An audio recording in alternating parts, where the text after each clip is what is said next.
Okay, hello everybody. Sorry about that longer intro. Oh, hold on. And we have... My at-home setup is just not as good. Having some issues, guys. That is okay. That is okay. Where did my stream manager go? Here we are. Okie dokie. I think we're all set. How are you guys doing? Hopefully everything's working. I don't know if it is. No idea if it's working, but thanks for being here, folks. And I'm gonna be drawing rhinos today. As always, guys, here at the art gym, you are welcome to draw whatever you'd like to study. Whatever is going to be most useful for you. I just like to pick themes. Sometimes I pick them based on like random holidays I find. One of the holidays I found is that it was World Rhino Day yesterday. And I don't stream on Sundays. Well, I don't usually do art streams on Sundays. Sometimes we do a game stream every once in a while. I see some of you have found the game votes. Mayor of Canada, I do need to add one for Katamari. I'm not sure. I'm trying to think of like moving forward if I should just, because there's like certain games that keep getting requested, like Katamari, Paleo Pines. And so I kind of wonder if I shouldn't just, instead of doing a poll, if I should just do like little community goals and then like whichever one wins the community goal is the vote. Or if you guys like the vote better, because I know not everybody can make the vote. I also have no idea when I'll next be able to do a game stream. So that's why I haven't done like an actual poll. But I hear you. I hear you. Glad it's right. Did I spell it wrong? Oh no. Did I spell it wrong? Hold on. Oh geez, I'm so confused. Well, hi everyone. Let me scroll up and say, let me put my confusion to the side for a second and say hello to everybody. Rue, hello. I really love that emote. You did such a good job with it. Bigman, hey. Oh my gosh, that's a really cute, is that a little capybara? Aw, that's a cute one from Struble. How you doing, Bickman? It's good to see you. Thanks for popping in. Pyrokitty, hey. How's it going? Pyrokitty. Oh wait, hold on. Let's see. Yeah, sorry, I was doing some math. I meant to say hi. I'm sorry, I didn't mean to like say your name and then just trail off there. My brain is a little scattered today, guys. I'm slightly sleep deprived. Oh, apparently I forgot to change my goal. I'm so sorry. I'm not together. I'm not a pro. Like I always tell you guys, I'm not a pro streamer. I don't know what I'm doing. I forget things, and I'm glad you put up with me anyway. Miss Briand, hello. How are you? It's good to have you back in. Hope you're having a good one. Ray of Sun, hi. Good little dancing dino there. I had a dream, you guys. I had a dream that I made I animated an emote. It was like a dancing emote. I don't know why. Like there was nothing more complex to it than that. I just had a dream that I did that. So I think I might need to animate my own dancing emote sometime soon. So that's on the list. Amaze, thank you so much for being here and for pinning that stuff and helping so much with chat. I really appreciate that. Oh my gosh, you guys found the game votes. Hey Sloppy, how's it going? It's good to see you. Oh, and Deli, hey, welcome back in. It's good to have you back. How you doing? Oh my gosh, what's happening? Raga, was that Raga? Raga, thank you so much for the sub. I really appreciate that. Woke up earlier today. Well, good. Well, welcome on in. Happy to have you. Let's see. A rhinoceros beetle. Oh man, we're starting off with a rhino-themed animal. I like that. Oh, do I remember? I think I remember what a rhinoceros beetle looks like. I always get them confused with stag beetles. That'll be a fun one. We'll do that. Actually, we'll do that before I jump into it. Just so that I can warm up for my warm-ups, you know. How you doing, Paradox Moose? Good to see you. My sugar's low and vegetating. I'm Mayor of Canada. Good to have you here as always. Did I skip somebody? I hope I didn't. Gonna get some Dutch Pros. Ooh, enjoy. Get me some, please. Yeah, pro. See, yep, there it is. That's an accurate, for once, my bot is having an accurate statement about my level of pro today. It says I am 49% professional. That is generous, honestly, for how I'm feeling right now. But that's okay. We're here. Charcia, hey, how you doing? Thanks, guys, for coming and hanging out with me. So if you've never been here before and you're not sure how it works, or if you haven't made an art gym before, basically what I say is just try and challenge yourself to do 30 minutes of observational drawing. It doesn't have to be from a photo reference. You could do an object you see sitting around you, a person. Maybe you're at a coffee shop. Maybe you're at Dutch Bros. Or, you know, I don't know, maybe you're at work. Maybe you have a cat or a dog that's sleeping, you know, there's all kinds of things you can draw and study.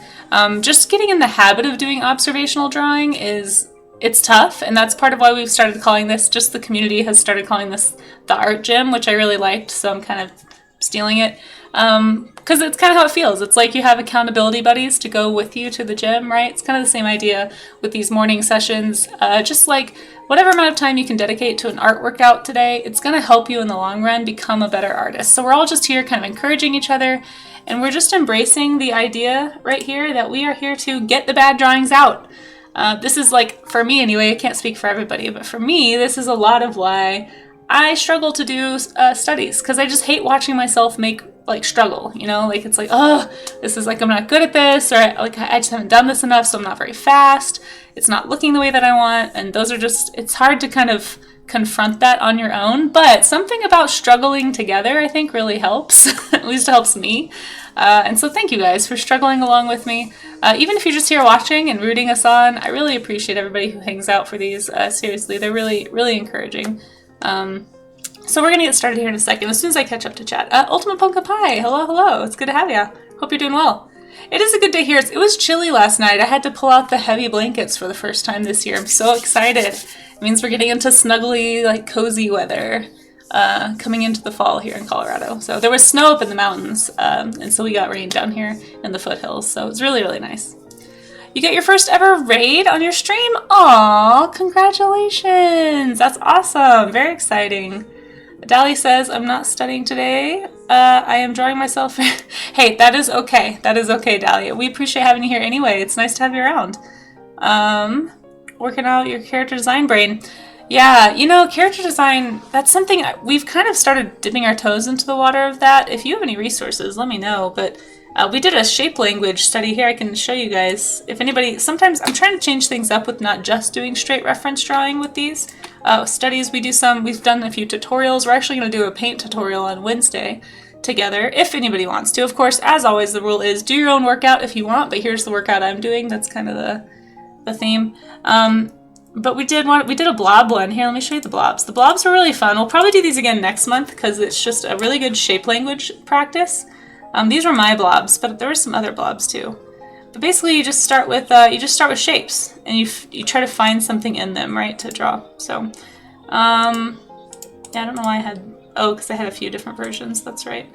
Anyway, I was trying to do people and portraits, so I tried to like fit that into my blobs. But you could do anything you want, obviously. So yeah, that's the Draw Me an Animal game. Well, hey, that's what we're about to do, so let's just do that. There we go, 100%. There's the Bilby, forgot about the Bilby. Alrighty, saving, because I'm sure I changed something. Oh, no, you're fine. I would recommend great artists, but people might develop a schema, hey! We need a schema counter, somebody start the schema counter. Yeah, it's true. It's true. You gotta be careful about studying a style because that can become a schema. It's cool to do style studies though because it can kind of teach you how other artists are thinking. But yeah, it's like tricky to walk that line between style and schema for sure. Like we're all influenced by the things around us. You can't really escape that. It's just you wanna, what's a schema? Well, Charzia, no. Let me do the Draw Me an Animal thing first, then I'll go on my schema ramble. Miss Caprical, hey, how are you? Oh my gosh, I know, it's so nice, right? Had to pull the cover of the sheet, I know. Oh, I love it, I love it. I think I'm a higher altitude, I believe, than you are, and so the last couple nights have been a little chilly, actually. It's been so nice. I think it's gonna warm up again this week a little bit, but we're getting there. We're like doing the mountain climb down, you know, into the colder weather, which is great. Chris Wright, how's it going? It's good to see you. Developing evil schemas. They can be evil. They can be a little bit hard to escape, honestly. It sure can be it's like a way to think about schema is like default drawing. Like whatever your default thing you draw without looking at anything or just without thinking or challenging yourself, that is your schema. So like I still can pull from my like middle school Dragon Ball Z schema. You know, I just got used to like learning how to draw a face a certain way, and that's just how I drew faces for a long time. So anyway, okay, let's do, before you guys get me all distracted like you do, let me do my study. Hey, Short Stuff! It's good to see ya. It's so cold. Oh no, I'm sending you coffee and tea and warm blanket vibes. Please be cozy. I love the cold weather because it's so cozy. I like walked around all day yesterday in my apartment in this big oversized like quilted jacket coat thing. It's like wearing a blanket, and it was just so cold and lovely, and I just had tea in my hand all day. It was wonderful. It was like the best way to spend a Sunday, in my opinion.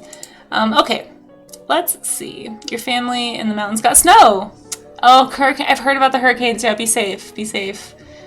Struggling together makes it feel like less of a struggle. Yeah, for sure. Okay, let me start the. Let's see. What did Paradox Moose? I'm gonna make sure I write down the whole thing this time because last time Moose requested something, it was not the whole thing that I drew because I just didn't read the first part of the name, apparently. So, for Draw Me an Animal, this is a game we play, by the way, sometimes. If anybody wants to start their studies, go for it. I'm just going to do this really quick. You can only be redeemed once an hour and once per person. Or I think it's once every 30 minutes. I don't know. I'd have to go back and check. Either way, you guys know what I'm trying to say. Here we go. Let's do... What is it called? A rhinoceros beetle. Yeah, very on theme. I like it. Rhinoceros beetle. So the way this works is you guys can look it up. Oop, I spelled that wrong. Cerus. I don't... I'm just writing it the way he wrote it. Okay. Rhinoceros beetle. Whatever. Okay. My handwriting is terrible anyway. Probably nobody can read that. So... the way it works is you guys can look up what it looks like. I'm going to try and draw from memory or imagination if I don't know what it is. And I'll do my best to draw the animal. And then at the end, after 5 minutes, I'm going to try and time myself this time. It's almost 10:25, so I'll start at 10:25. But yeah, we're actually here. I'll just start a timer. What am I talking about? But yeah, basically at the end of 5 minutes, we'll look it up together, learn about it together. And it's just a fun little kind of educational game that I stole from... I stole from Monster Pie Zoe, who apparently stole it from someone else. So we're all just stealing stuff around here on Twitch. But feel free to start your study if you'd like to. I am going to start my timer and draw a rhinoceros beetle. Alright, let's see. What does a rhinoceros beetle look like? I want to say they look like little, like, triceratops almost. I feel like they're something like this. They just have that, like, a really curvy horn. And I think they have little... Do they have little... I can't remember. I can't remember if they have actual Triceratops horns or not. I'm just going to do the part that I think I know. I can't remember either if they have a head shield. Wow, I can't remember much about the head shape of this animal. I've seen so many. I can like visualize it, but I'm having trouble putting that on paper. I want to say they have... Like it's a beetle, so it's got wings. Oh my gosh, this is terrible. It looks like somebody put a Triceratops on a beetle body. Okay, we're just gonna pretend that this is right. And like I said, you guys can look it up if you want to. I'm gonna try and do a slightly better nose here. Why did that get so big? What's going on? Krita, you're wasting my time. You're wasting my minutes. Oh my goodness. I'm wasting my minutes. Alright, whatever. Beetle. I'm sure there's like a segmented something here because it's a beetle. Where do the legs come out? I think here. This looks like somebody stuck a rhinoceros or a triceratops like on a beetle. I think they do have wings, but I'm gonna do it with it like closed. I guess I could do it open. Make it look more beetle-y, maybe. Okay, whatever. We're gonna say this is it, and then it's like a blackish, bluish, purplish color. You know, one of those. Yeah, something like that, I think. Sure.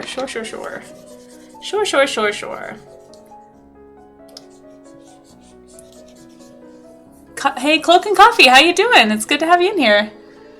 What's up? And roller skates. Oh my gosh. Yes.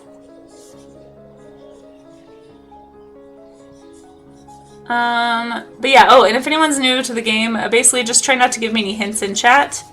It's more fun if I have to guess, because then I get stuff wrong. I cannot remember, do they have, I'm gonna be mad if they have actual Triceratops horns and I just left them off. Something tells me I forgot them though. Yeah, that's okay, Short Stuff. Enjoy your lurk. Thanks so much for popping by. I really hope you're doing well. It's good to see you.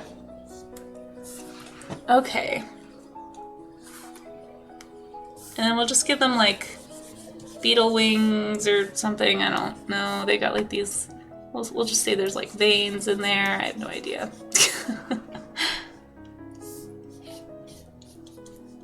Okay, and then they're like shiny because they're so shiny, because that's the reason. Do they have a different colored belly? I can't remember. We'll give them a little bit more blue. Boop, boop, boop, boop, boop. Go. Rhinoceros beetle. Boop, boop, boop, boop. Yeah, something like that. I have a minute left, so I guess we'll put them on the ground. I think they walk around on the ground. That's the ground. It's gross looking. It's a nasty color. Let's change the ground. That's slightly better. And we'll say there's, you know, rocks and stuff. Like, oh, there's a rock. Those are not dark enough. Here's a rock. There we go. Got some rocks, maybe a little grass. Boink, boink, boink, boink. How much time do I have? Boink, boink. I still have a minute. I don't know what else to draw. Let's see. Why is this 5 minutes? The longest 5 minutes. Let's do the sky. Sure, we'll do a sky. It's a very literal interpretation of a rhinoceros beetle, yes. I could be very wrong. I could be very wrong.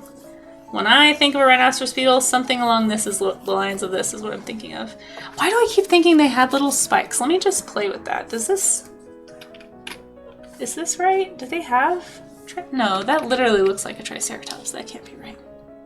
Oh wait, maybe they actually do. Wait, hold on. Is it more like a chameleon? Is it like that? No, I'm confusing a chameleon with a rhinoceros beetle. Whatever, we're gonna find out. We got 15 seconds left, but I don't care. I'm stopping. All right, let's go. I want to look it up. Let's learn about it. Rhinoceros beetle. Oh, they do! Shoot! They do have spikes. Ah! Dang it. Dang it. Oh! Bummer. Well, okay, the spikes on this one aren't that big. We'll just say I was thinking of this one. Yeah. They're fuzzy. Hey, who squirreled me? Short stuff. So I will warn you guys, if you're trying to jump scare me with the squirrels, it is less, I am less jumpy here at my apartment because I have to keep the volume quieter not to get a copyright ding. Okay, so here's a rhinoceros beetle. Looks like there's actually a pretty huge variety. Let's look up on Wikipedia. Because this is also, they're calling this a rhino beetle, but this one looks very different. It must be a different species of rhino beetle. Okay, hold on. This one, though, does have the 3 horns. Oh, apparently rhinoceros beetle is the name for a whole family of a scarab beetle type. Okay, okay. So there's like a whole bunch of them. So these are all called rhino beetles, but they have they're different species of rhino beetle. Okay. Some do and some don't. Yeah, apparently. So this is, we'll just say I was drawing this one, guys. I was a little annoyed. So many of them do look like trees. I know, in my head I was like, why do I feel like they have spikes coming out of their head? Because some of them do. I've probably seen some of these other ones. I actually didn't realize it was the family name. Oh, that's Tricky Moose. That is tricky. Here's the Japanese rhinoceros beetle. This one's cool. I was thinking too, because I almost said something about a stag beetle. I was like, are they the same as stag beetles? Because I always get them confused. But apparently they are the same, because I think they're also called stag beetles. Let me see. Let's go back up. So, Dynastinae, or rhinoceros beetles, are a subfamily of the scarab beetle family. Other common names, some for particular groups of rhinoceros beetles, include Hercules beetles, unicorn beetles, or horn beetles. What's the stag beetle then? Hold on. Stag beetle. Yeah, this is the one I was... Oh, this one's crazy looking. Nope, that's a totally different animal. They're crazy though. Okay, back to this. They're well known for their unique shape and large sizes. Some famous species are, for example, the Atlas beetle. See what you look like. Oh yeah, that's a famous one. Common rhinoceros beetle. Boink. Oh, little cutie. Oh, this little guy. Oh, cute. Elephant beetle. Oh, wow. That one's cool. I love that horn shape. That is a dragon horn shape if I've ever seen one, guys. This is why animals are so cool. You can really use them for like creature design inspiration. A European rhinoceros beetle. A Hercules beetle. Oh, the European rhino beetle. There we go. It's all fluffy. Ooh, look at the Hercules beetle. Yeah, these guys are crazy. What a crazy adaptation. You know what? It's like nature was like, you know what you need an extra hand? You need an extra hand on your face. I'm gonna let you grab stuff with your forehead. An ox beetle and the eastern Hercules beetle. Very cool. Oh, where's the... I missed the ox beetle. Is this the ox beetle? Oh, this is the eastern Hercules beetle. It's pretty. Okay. Well, very cool. There's apparently rhinoceros beetle is the name of a family of animals. A little tricky there, Moose. A little tricky.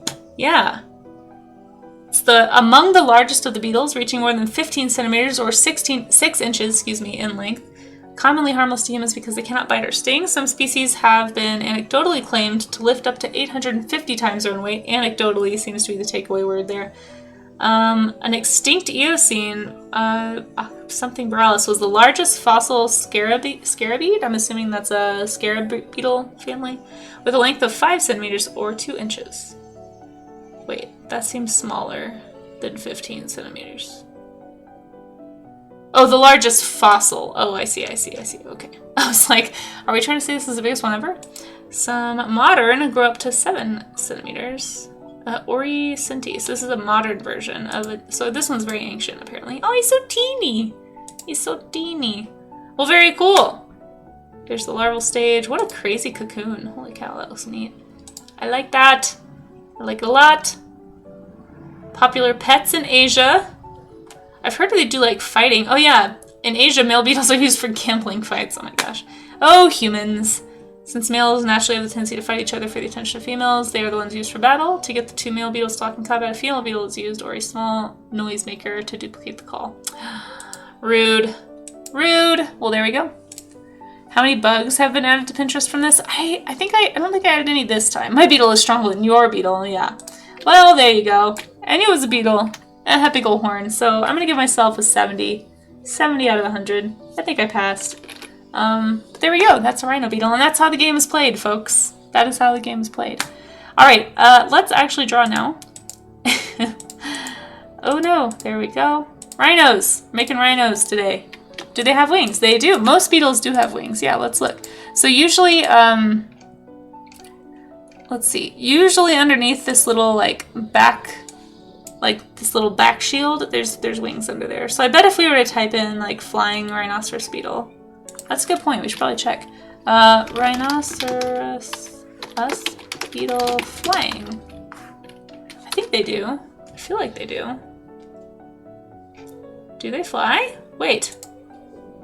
Can fly short distances. Yeah, they're pretty chunky. Yeah. Here we go. Because I feel like I've seen this before. So here's a flying rhinoceros beetle. So yeah, they do have wings.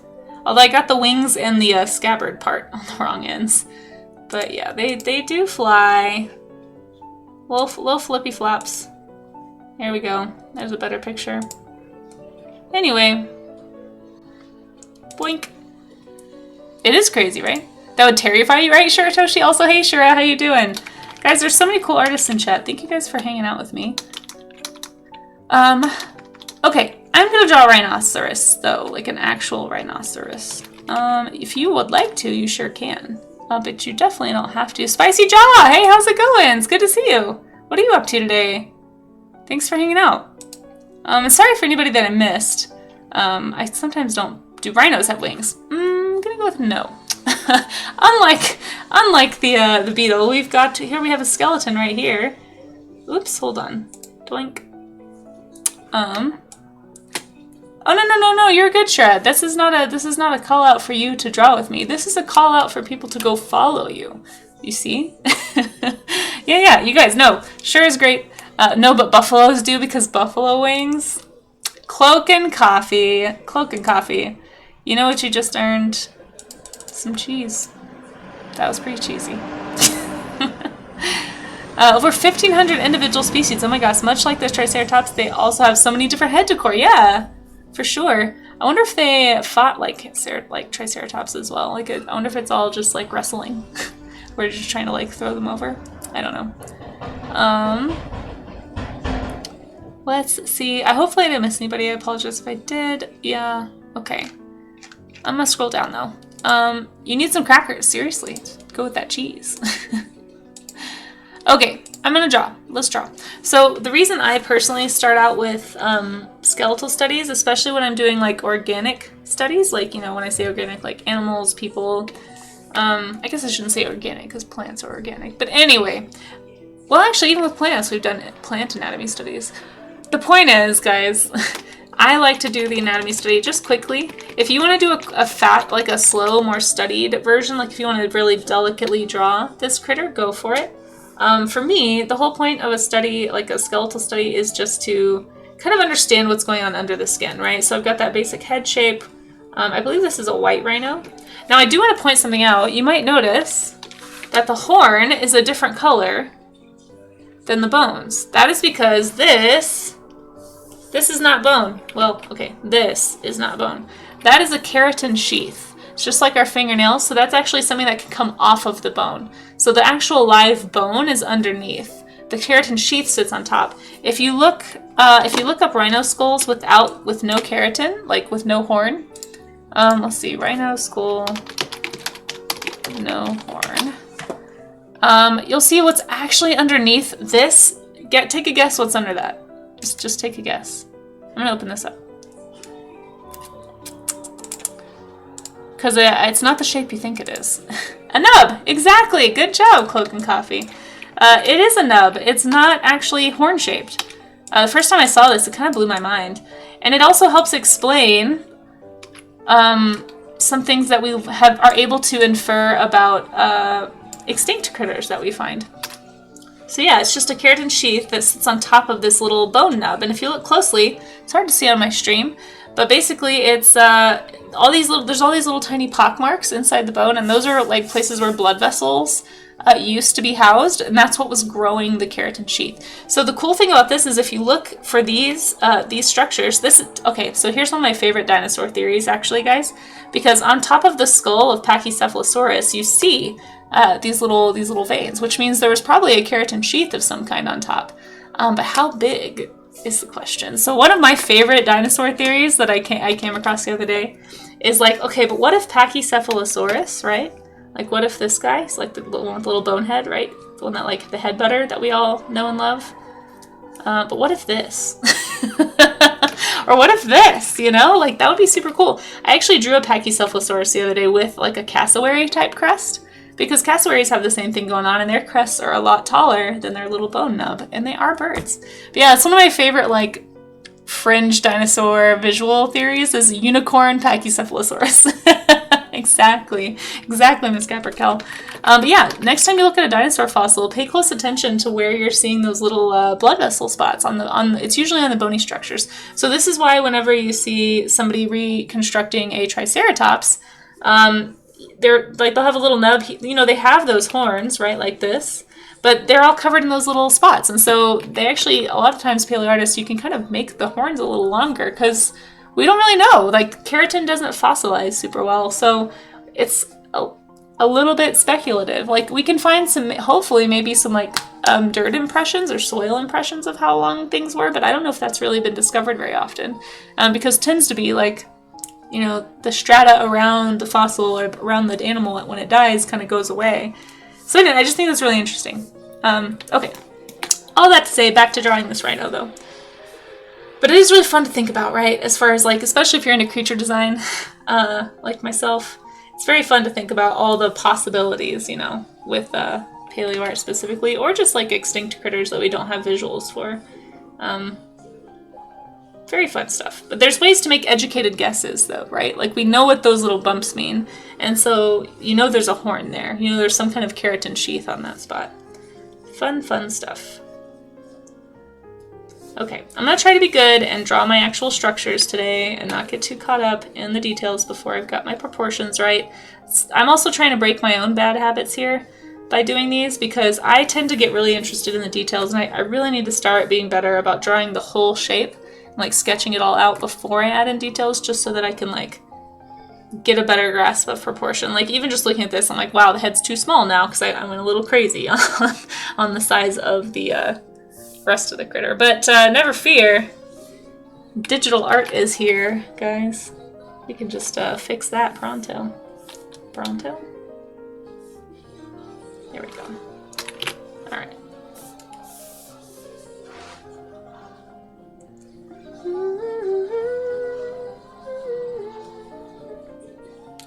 I love the feet of rhinoceros.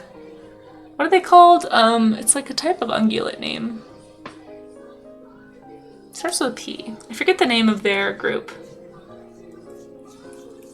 But I just really like the way that their ankles and their, yeah, their wrist joints work.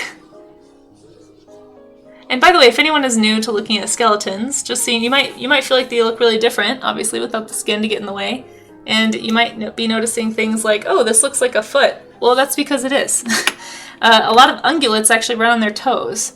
So let's take our bones, our same bones. You know, we all kind of have similar bone structures for all kinds of reasons, and just kind of shrink and smush them around a little bit, and you'll kind of get a different proportion. So this is the knee, this is the ankle, that makes this this is the ankle, that makes this the heel, the toe right there. So if you were to, you can even like turn this would be creepy. You can even almost draw like human anatomy over this, right? This is the leg.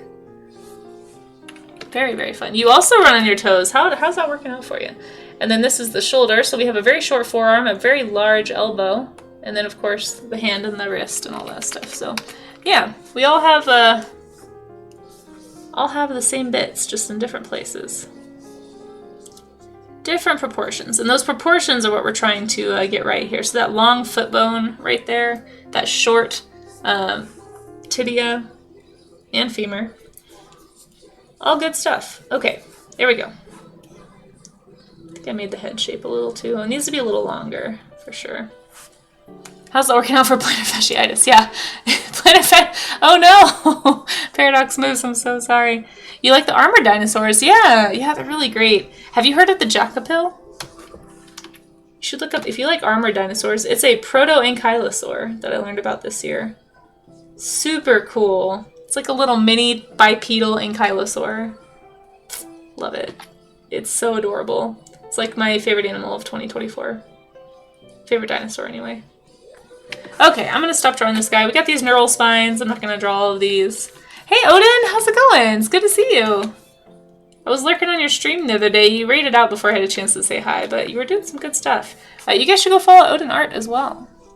You guys are looking for more artists on Twitch. There's lots of us around here. And we're all very hidden and very hard to find, and please go find all of us and be supportive and awesome, because it makes our day. Yeah, go check out Odin. What are you up to today? Let's see. I need to find a rhino reference now. I have drawn my skeleton, so I feel like I should draw a white rhino since I just studied a white rhino. Let's draw this boyo. You know what? He is so stationary. I want to draw one that's moving. I think I did that one before. Okay, fine. I'll do this one. If anyone does need reference, if you wanted to draw some rhinos, I do have it, or May has actually pinned it for me at the top of chat. So if you are interested in drawing along and you wanted to do rhinos today, that's where you can find some rhino ref. But as always, if you were working on another study, it does not really matter. Oh my gosh, what you draw. Okay, come on, Krita, be nice. Don't play this game with me today, please. Please, please. I just want to draw rhinos. Okay, there we go. Working right now. Oh, nice. Well, I appreciate that lurk, honestly. Thank you so much. It means a lot. For anyone who might be new to Twitch, lurks really do help. Also, I just realized I forgot to announce that I was streaming anywhere on social media, so Anybody who came in here of their own free will without, like, thank you. I really appreciate that. I'm trying to be better about social media, but it's just hard to stay on top of things. Hey, Dandy Fiasco! Thank you so much for that lurk. It's great to have you here. You guys are awesome. I really appreciate it, seriously. Maybe I should... Okay, I'm gonna draw this rhino and then I'm gonna quickly post on Twitter. I usually try to cross-post on multiple platforms, but I just ran out of time this morning. Had too many issues. My stream decided it was not gonna update the title after I went live, so I had to figure that out. I think something's wrong with my OBS. I might have to look into it after stream. And I was having some other just tech problems in general. Didn't have time for the social media today.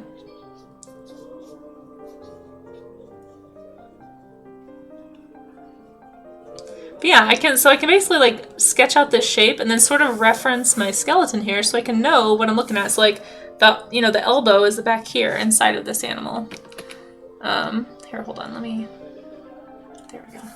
It's back in there, right? So we have that shoulder. You could almost even challenge yourself if you wanted to like do a draw over and just see if you can figure out where these, like, try to match the bones. Make sure you're using the same animal, right? But we have those neural spines there. You can see that the neck would be behind the head, but they've got that big head shield, that bony structure right under the eye, that big jaw. So you can kind of just, yeah, and it kind of helps you piece it together like a puzzle. So if you've never done like you can draw the sternum. You can't really see the sternum from that image, but there is a sternum.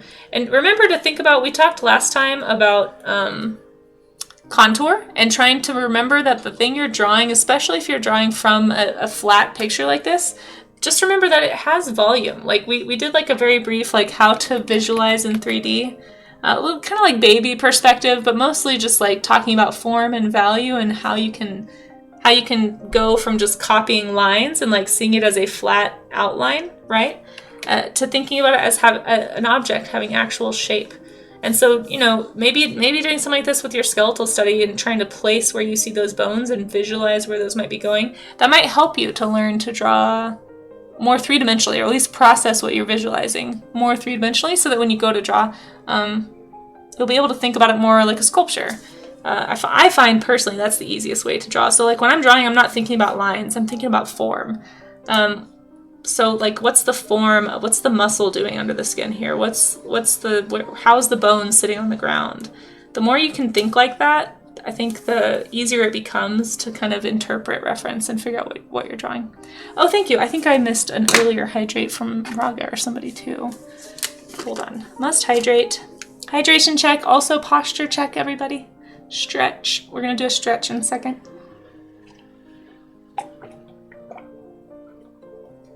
It's important to stretch and stay hydrated when you're at the gym, right? And we are at the art gym, folks. Your body, when you are older, will thank you if you take care of it now. Hey, Adanette, how you doing? Good to see you. Oh my gosh, Jay, hey, how's it going? Good to have you here. We are just doing some rhino studies this morning. I'm doing a quick stretch. Hope you're doing well. I have a hat sitting on my table that might be headed your way. Yeah, rhinos are amazing. We were just talking about how you can use anatomy to kind of, oops, hold on. That was not what I was trying to do. To kind of help you interpret reference. Doing little studies. I love rhinos. Yesterday was World Rhino Day, I believe, by the way. So it was either World Rhino Day or International Rhino Day or something. Either way, I was bummed. Did I finally get that cowboy hat? No. No, I did not. I do not have a cowboy hat. I have a straw hat, but I'm about to not own a straw hat, I think. I'll see. I have to go see how much shipping is, but I think it should be fine. Okay. They do have cool shapes. Yeah, I know, right? We were talking about, like the neural spines, and you can see, if anyone's like, why? I wonder why they have this. Like, it's hard to see from this reference because it's kind of the rhino is looking at us, but they have these really large muscle attachments, right? So they're like stuck on top of the bone and they're attaching, maybe not to the back of the skull like that, but like right there. So we've got the little head. It's like so much muscle and skin there. But basically, this is your body shape of your rhino. Oh, no, you're fine. I understand. I think it'll be funny, and it'd be funny to see. Dinosaurs did, yeah, exactly. Yep, same thing with dinosaurs. In fact, a lot of hadrosaurs, they've now decided, probably had very thick necks, actually, because they also have a lot of these, like, really high neural spines. And it just makes more sense that they would have strong muscle attachments to those to kind of hold up their neck. The only part, or to hold up their head, excuse me. But the only part of that I'm kind of still waffly about is that it doesn't, like, they don't have big, heavy heads. You know, like bison and rhino and like some of these other animals. I have questions about that. I need to go ask Dyson Dinosaur his thoughts. I know he's studied that pretty extensively and written some papers on it. Anyway.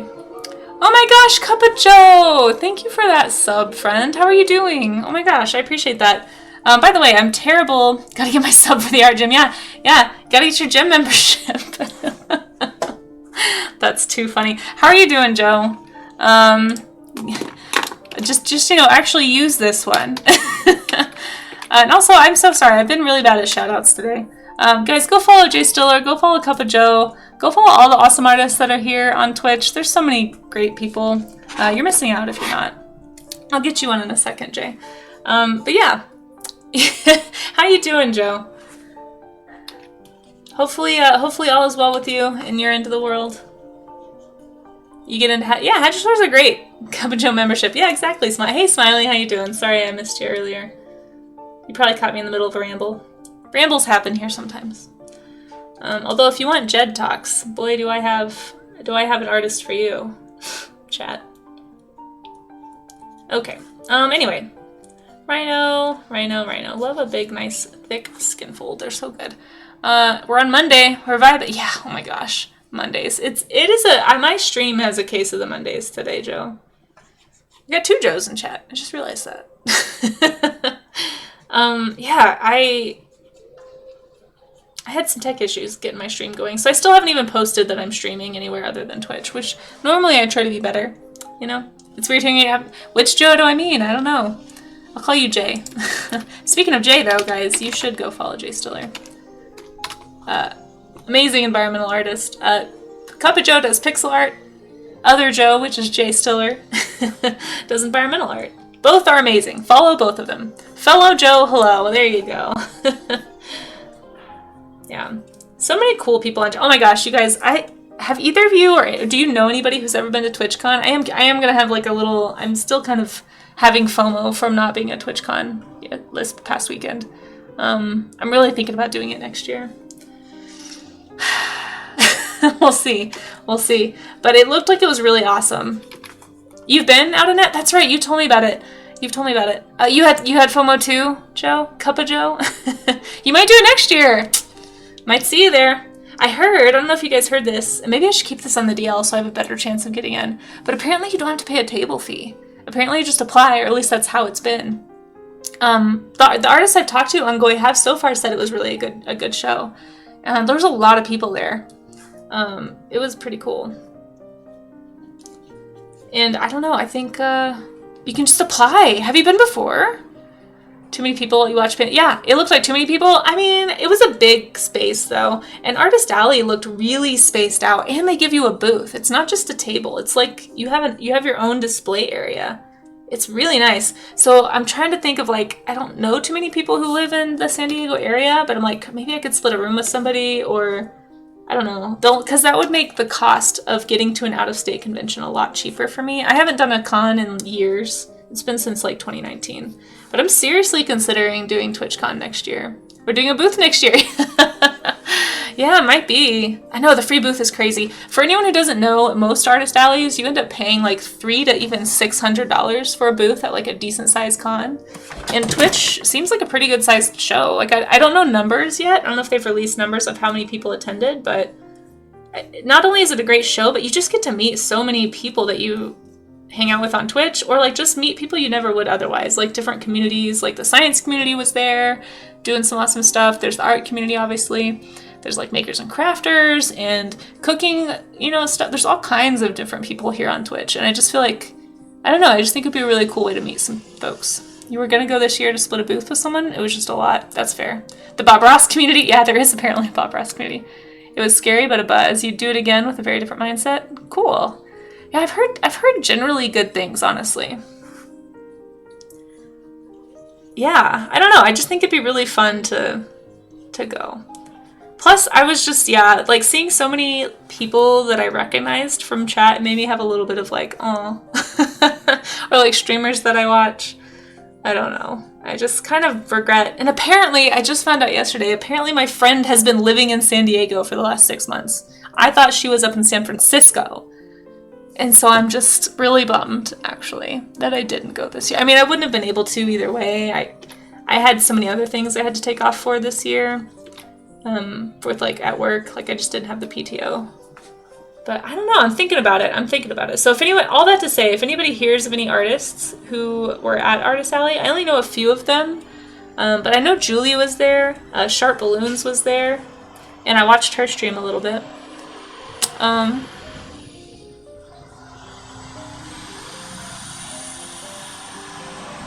Let's see. I was going to... They had a huge booth. That's what I heard, yeah. I don't know. That's a great emote of Bob Ross. Yeah, it'd be cool. I don't know. I do have a year to plan. Yeah. Hey, Nerd! Oh my gosh, speaking of people I saw at TwitchCon, Nerdowino. You guys, speaking of Science Twitch, we got Science Twitch in the chat right now. Oh my gosh, did you have so much fun? I'm shocked you're online right now. I would be so wiped. I don't think I would be able to do anything after. It looked like it was super busy. You guys, Nerdowino was part of the NASA panel. I watched your panel from Astro Canucks stream. Oh my gosh, it was so cool to see you up there. And I heard it was standing room only. I was like waving at you from chat on Danny's stream. I was watching Danny's stream yesterday, trying to be vicariously at TwitchCon. I hope you had a lot of fun. It looked like a blast. You're a bit tired around the edges? That's good. I would be extremely tired around the edges. They had to stop people coming in. That's amazing. Guys, if you didn't know, so Nerdowino was a NASA scientist. Now he does astronomy content here on Twitch. Fantastic stream, really educational. If you like space, if you have questions about space, if you like learning about the new discoveries in space, go follow Nerdowino. I always love lurking on his streams and just learning and absorbing information. But yeah, there's so much cool science content here on Twitch. I just think it's such a... the platform has been really under-tapped, I suppose, I think, for education. And maybe that's just the ex-teacher in me, but yeah, follow JC. I think you'll like it. Jay, you would love Science Twitch. If you haven't discovered Science Twitch yet, watch out. Fantastic. Really interesting stuff. Really interesting stuff. Oh, of course, Nerd. Yeah.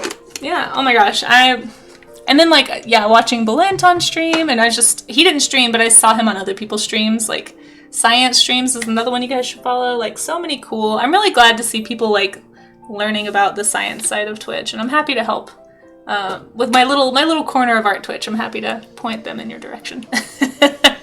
Yeah, you have a space question, or a million, well, there you go, Adanet, go follow Nerdowino and ask him. Yeah, no, it's I think people just don't... It's kind of like, honestly, when I tell people I stream art on Twitch, they're like, wait, you don't dress up in costumes and play games? I'm like, no. Nope, that's not what I do. But yeah, spread the news. Spread the news. Science Twitch is on the rise. You guys get in now. Get in now before they're all super famous and they don't have time to talk to us anymore.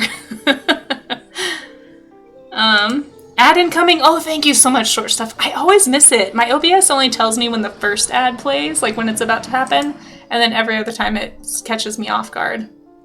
All right, I'm going to draw a little baby rhino. I'm going to pick a little baby rhino. If anybody needs references of rhinos, if you want to draw along, for anyone just joining, we are doing the art gym this morning. We do warm-ups in the AM, and then I'll be back on this afternoon to do like a longer format art stream. We'll see what I'll be up to. I have a couple of things I really need to plan for. Yeah, yours does too, Amaze. See, now you see why I misread it a lot, because in my brain I'm like, oh, it's warning me now, and I just realized recently it only tells me for the first ad, and then the rest of them it just never gives me a warning. It's really annoying. I know Siri Bot, you can set it up to do ad warnings, and so I need to like get in and figure out how to do that, so maybe I will, but never. I love all my Twitch. Yeah. Twitch is a really cool place. There's There's like the cooking streams are really interesting. I like some of the IRL streams that are just like walking around cities and you just get to experience a different city. Those are really fun because I don't get to travel. Like I'm broke. So, you know, I gotta live vicariously through Twitch basically on that one until I, you know, make it big.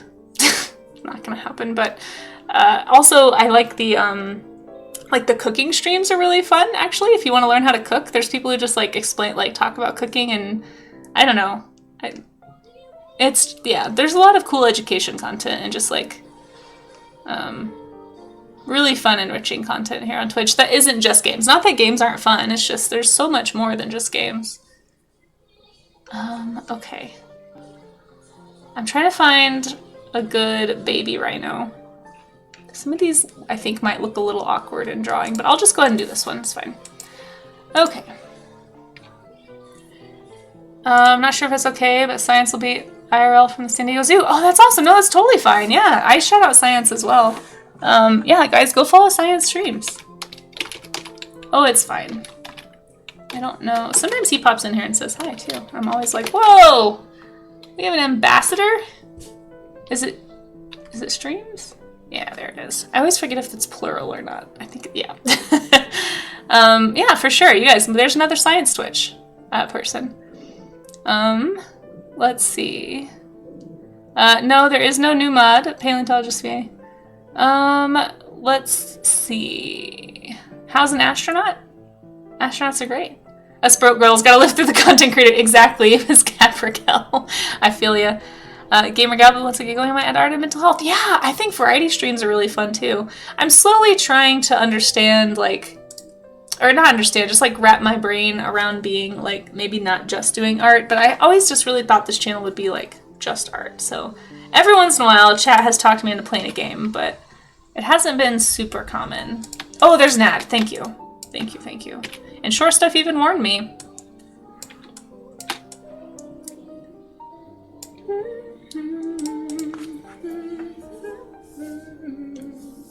Same, trying to keep things, yeah, I try to keep it art, but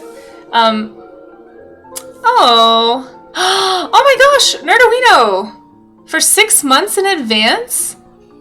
Holy cow, thank you. My gosh, thank you so much, Nerd. Oh my gosh, I'm really honored. Thank you. I really appreciate that. That was extremely generous. Thank you so much. You're very, very kind. Very generous to support me working out at the art gym and trying to learn how to draw. But yeah. Let's see. We're very happy. Yeah, we're of course happy to have you, Short Stuff.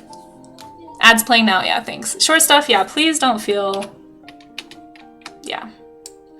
You're all good. Thank you, Nerd. I appreciate it. Yeah, we talk about anatomy a lot here. I'm definitely not as... I always have to, like, preface, because there are so many people I've met through Science Twitch. I'm always a little self-conscious, like, guys, I'm not a scientist. I just like to study things and learn about stuff, but I do feel like I always try to say that picking up the hobby or the skill of observational drawing, I think it's really good for everybody. It's not just for artists. Like, I think training your brain to be curious and ask questions and closely observe things is going to enrich your life in pretty much every way, right? Like, whether you're an artist or a writer, or if you're a musician or a scientist, or, you know, just want to be a more curious human. I think it's just good. It's just good for the human brain. That's probably my ex-teacher talking, you know? But I really do think it helps keep your mind active, and it's a great hobby. So if anybody ever wants to join in, we also, for anyone who's never joined me before, I know we have an ad playing right now. Sorry, guys. I'm trying not to draw too much. But we will do like a show and tell portion at the end. So anybody who wants to participate and try and like show their work or just encourage people, we do have a Discord. Feel free, anybody who wants to, even if you're just lurking, even if you don't have you don't have to have a Twitch account to join Discord. Because I know some people who don't have a Twitch account follow me and do this stuff, but yeah, feel free to drop your art in there, and if you want me to, I'll show it off the other stream as long as it's work safe. It doesn't have to be what I'm drawing that day, just FYI. But yeah. Nerd says, it took me a long time to realize you have to try and draw what you see and not what your brain thinks you see. Oh my gosh, yes, I say that all the time. I say that all the time. That's what we're trying to do. We're trying to break down our schema, right? And somebody asked me earlier in chat, jokingly, what a schema is, but your schema, like, and when I was becoming an art teacher, we talked a lot in child development about how art develops and like the stages of art development. And one of the things that really stuck with me is this concept of a schema, like an art schema.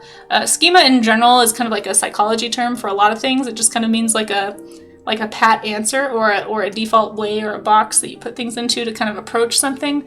But for art, like when you're a kid, you kind of, everybody starts off at the same stage. Basically all kids, they all do a variation of this drawing, right? It's like they draw a face and then there's like arms sticking out of the face. Like they understand the parts, but they haven't put them together yet. And then over time you develop a different schema for how you want to visually communicate something.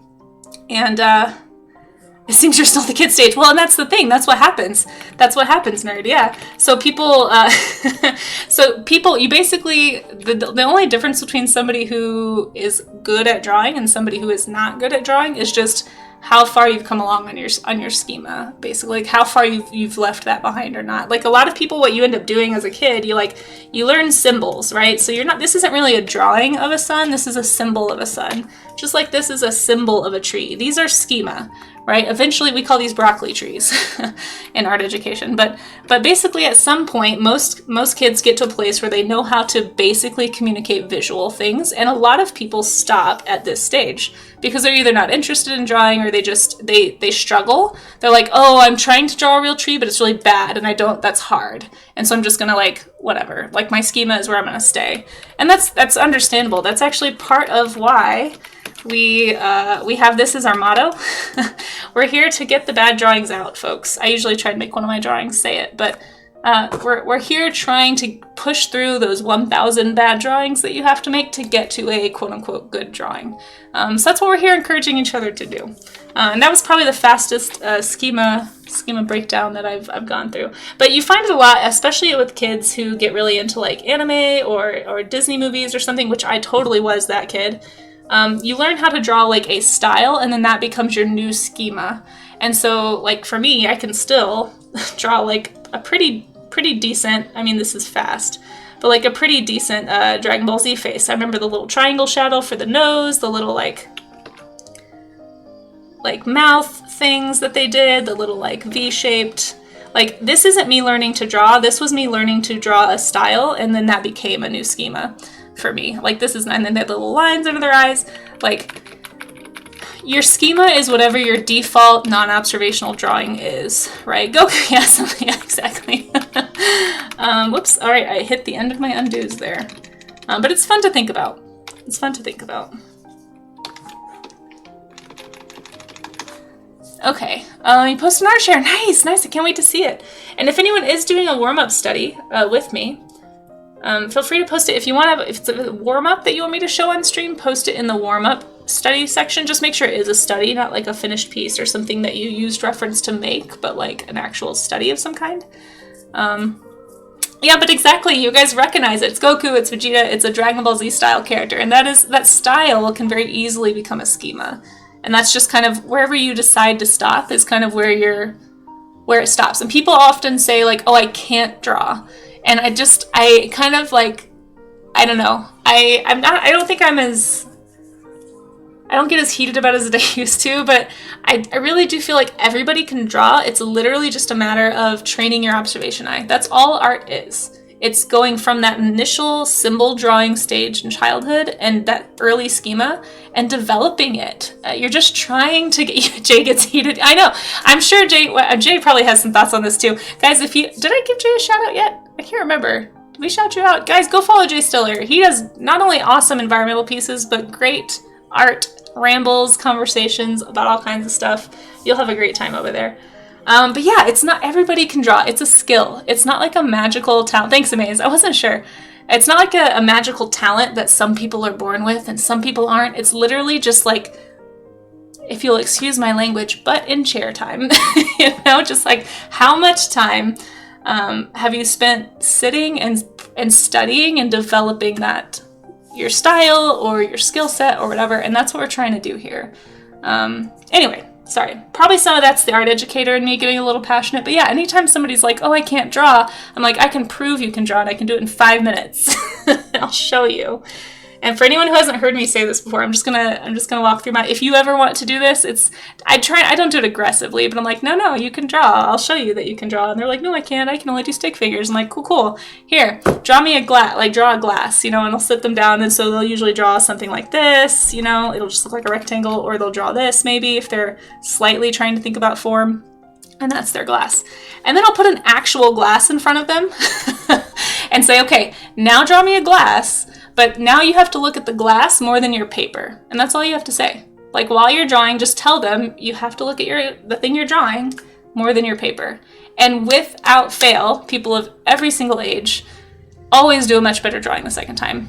And I'm like, all you're doing right now is you're practicing observation. And if you do this enough, next time you go to draw a glass without looking, you'll remember some of that stuff. You'll remember, oh, when I was drawing that glass, there was like a shine right here, and then I saw some shadow, on this side, and there was like a little bit more here, and then slowly you're developing your visual library. Exactly, yeah, your visual bank account, your creative bank account. I've heard all kinds of words for it, but you're essentially what that is like a long form of is your schema. You're developing your schema. You're developing your default way of drawing, and this is how you become a better artist from imagination. Right, is by practicing observational drawing. And that's why I always say if you're able to draw from actual life, like stuff you see around you or people or animals or objects, that is always going to make you better faster. Drawing from flat reference like this, while it is convenient and helpful, she speaks the truth. Hey Oaks, oh my gosh, you guys are being so nice today with the subs. Just subscribe for 5 months in a row. 5 months, Oaks. My gosh, thank you so much. You guys, speaking of artists that you should follow. Also, Hamiltunes. I totally missed you being in here. Hey, how's it going? Oh my gosh, there's so many artists in chat today. Guys, we are Mondaying it up in here. You guys gotta go follow Professor Oaks. Just stop what you're doing and follow Professor Oaks right now. It does amazing creature art. An actual pro, not like me who just sits here and rambles. But yeah, thanks for popping in. Thanks again for that sub. That's really kind of you, Oaks. I hope you're doing well. I was talking with some other art folks here in chat earlier about FOMO from missing. Have you ever been to TwitchCon? Has anyone in chat who's here now ever been to Hamiltunes? Have you been to TwitchCon? Guys, go follow Hamiltunes too. Things are great. Good. I'm glad to hear it. Yeah, you just had to get those panicking Carnotaur emotes back, right? That's really what it is. Okay. Yeah, exactly, Cup of Joe. Yeah. I just tell people that you don't develop a style, you develop your skill set and your style emergence. Exactly. We're all kind of saying the same thing. There's like so many ways to talk about this, but for me, it's just, I kind of want to break down this mythos that is around art a little bit. Like, it's not this magical inborn skill. And don't worry, Maze. Don't worry, Mods. I'm not going to go on the AI rant right now, but I do think that's part of why people just feel like they feel entitled to do things like that and just, well, I'm never going to be able to do that. It's like, I don't have that ability, so I'm going to just steal it. And it's like, no, but you can develop the ability, and some people don't want to. It is a lot of work. It takes years, It's one of my favorite, I don't know if anyone else who's an artist in chat does this, but one of my favorite things to do when I draw something, like quickly, or whatever, like say I draw a dragon really fast. I have a really fast dragon schema, right? Like I've been drawing them for a long time. And so I'll draw something really quickly and they'll be like, oh my gosh, how long did it take you to do that? That's crazy. I'm like, it took me, well, I don't want to dox myself in age. It took me a couple of decades. Took me a while. It took me years to draw this, actually. Because it's true. Because what you're doing is usually I'll say like my age, but I'm not going to do that here. Just because Twitch gets weird.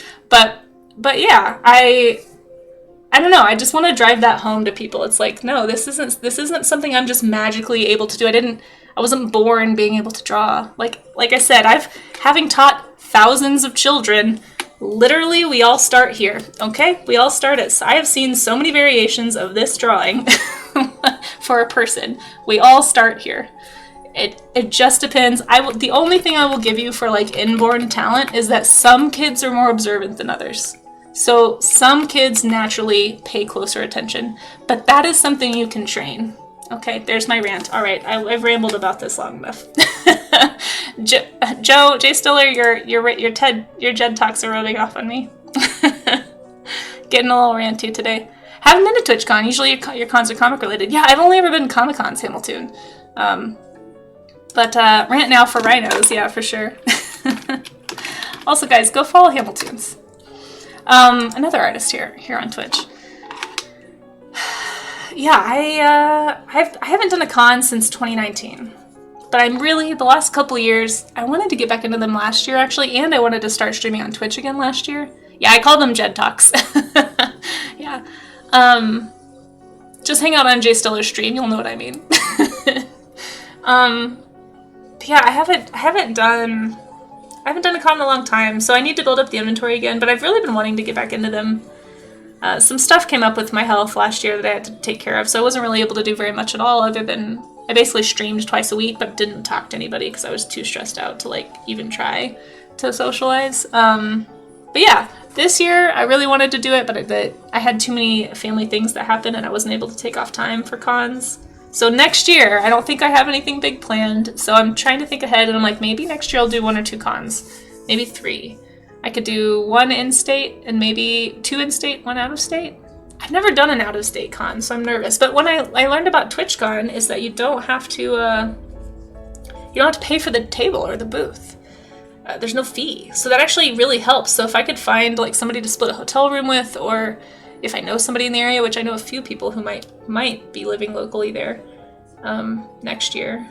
I don't know, it just seems like it would be really helpful to be able to cut costs. And then all I have to do is make up the cost of travel and the cost of prints.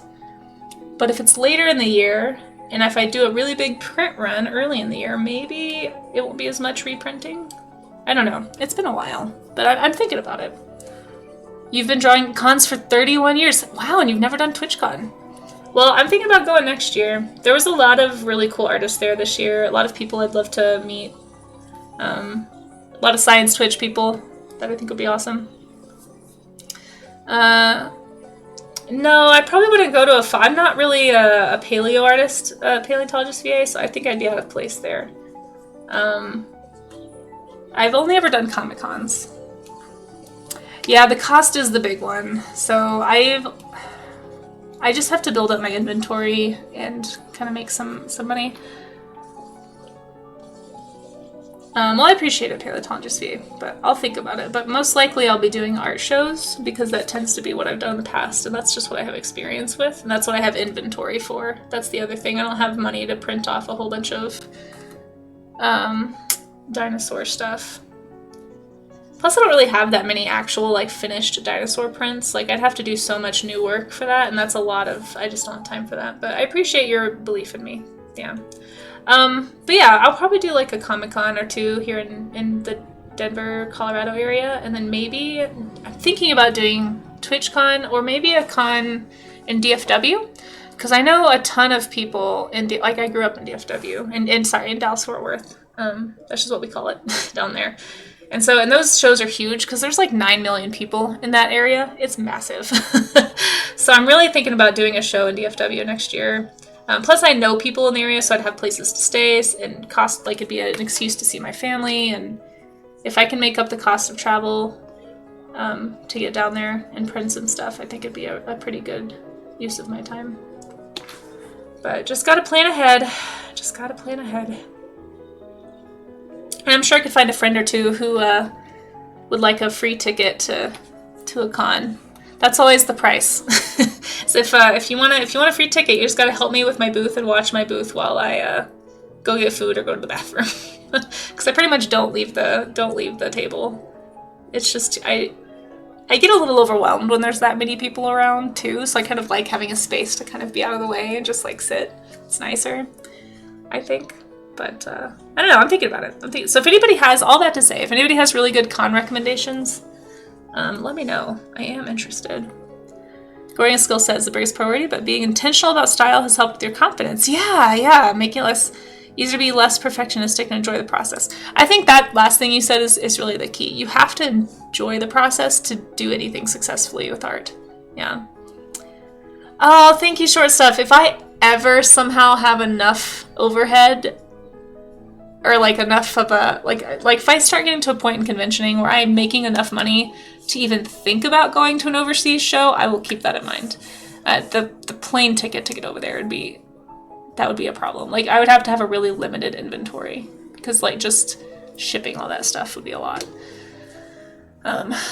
Yeah. But thank you. I appreciate that. I'll keep it in mind for sure. You'll watch my booth only if you can share your scientific fun facts. Oh yeah, that's right, Kev. We missed your fun facts. Hold on. Let me scroll up. I think I saw some. Scientific fun facts about rhinos. Let's see what Kev has to say about rhinos today. Yeah, exactly, Miss Caprical. Yeah, find your niche. Well, I am thinking about doing more traditional art streams here on Twitch because I have so many art supplies I need to use. Quite frankly, that's the main reason. The stick figure with the arm line too. But yeah, yeah. That is not a scientific fun fact about Rhino. 10 out of 10. Oh, thanks. Jay liked my rant, you guys. The Jed Talker himself enjoyed my rant. Oh, thanks, Jay. It's not letting you post your fun facts. Well, Kev, you got me on pins and needles here. I need your fun facts about rhinos. Where are they? What am I gonna do? Just bring my family to TwitchCon? Yeah, have my parents pay for the hotel. Okay, I already feel bad when my mom pays for the Airbnb when we go on vacation. A hotel in San Diego is not gonna be a cheap spot. That's like, isn't that like one of the least affordable places in the US right now? Wasn't letting you post them. Oh, I wonder why. Did you use a naughty word? This is a work-safe stream, guys. I was an elementary school art teacher. You gotta be kosher around here. It is expensive. Oh my gosh, yeah. That's why I'm really curious to see who might be thinking about going next year. Maybe there could be some like, I don't mind sleeping on the floor. I go camping all the time. I got a backpack. I got sleeping pads. I don't need a bed. I just need literally a place to lay down and I will be fine. So I don't know. I'm all about that frugal travel life.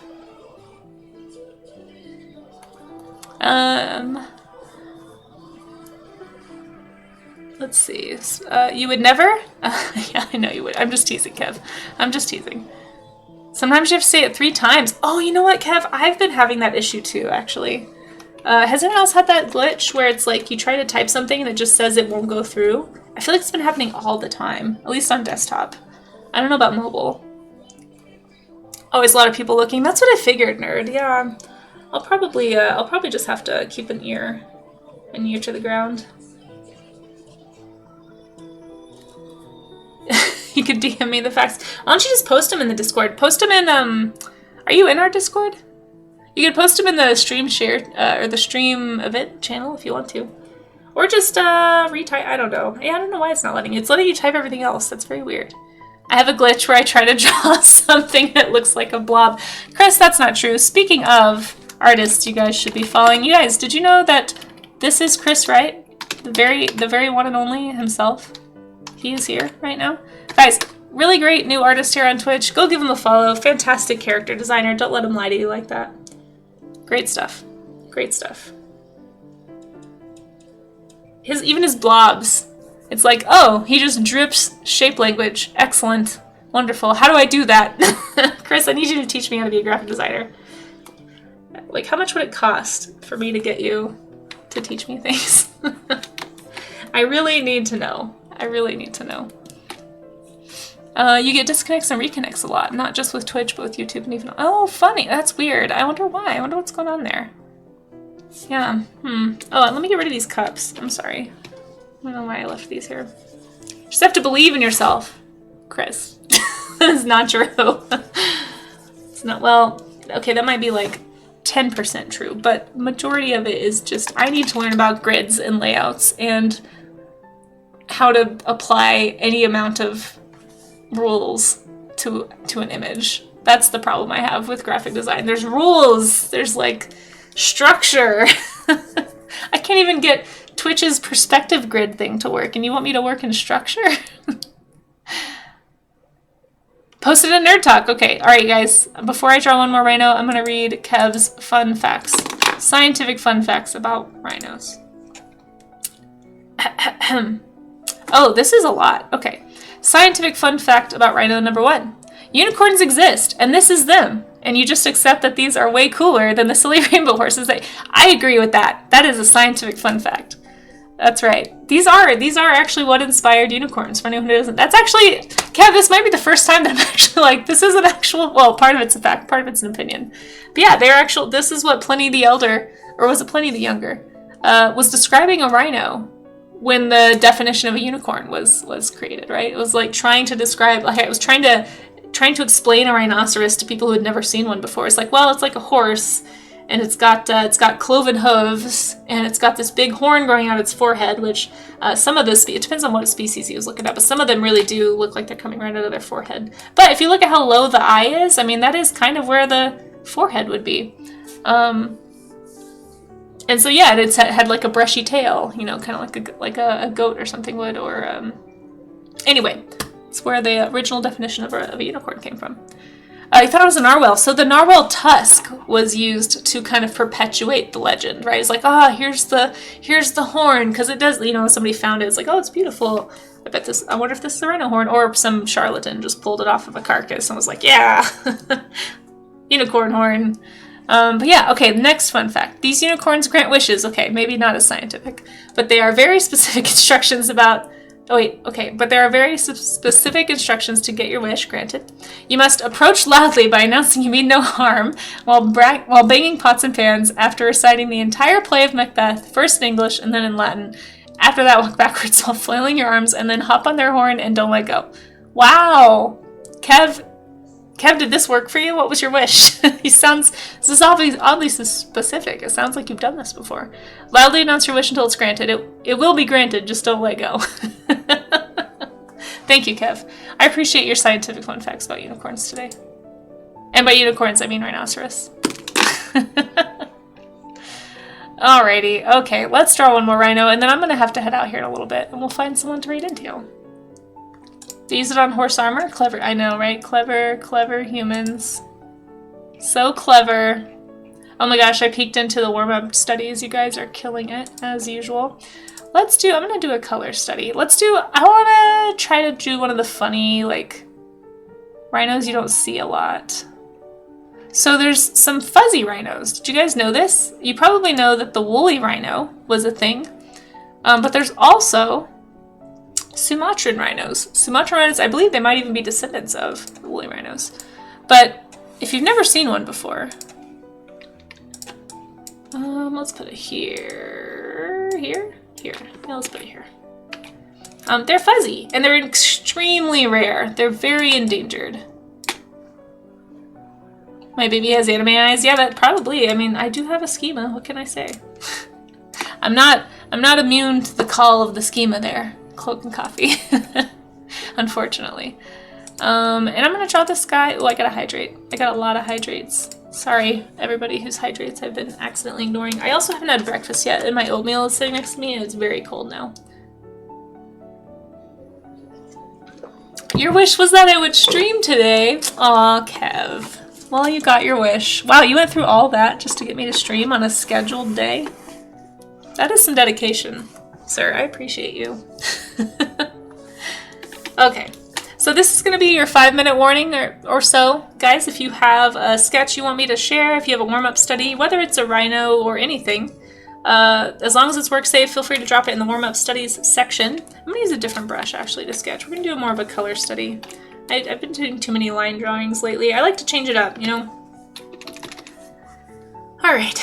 But yeah, you got about 5 minutes if you'd like to participate and drop that in there. Or you can drop a link if you don't do Discord. I don't want to pressure anybody to like join my Discord. I know everybody's got a Discord and it's super overwhelming and everybody is always like, there's so many, I can't participate in all of them. Like, I get it. Don't worry about it. If you would rather not join another Discord, just post your link in chat. Just make sure I see it, because I might miss it. Sometimes that happens. But if you are already in Discord, or if you'd like to be, just go find the warm-up study section, and that is where you can put it.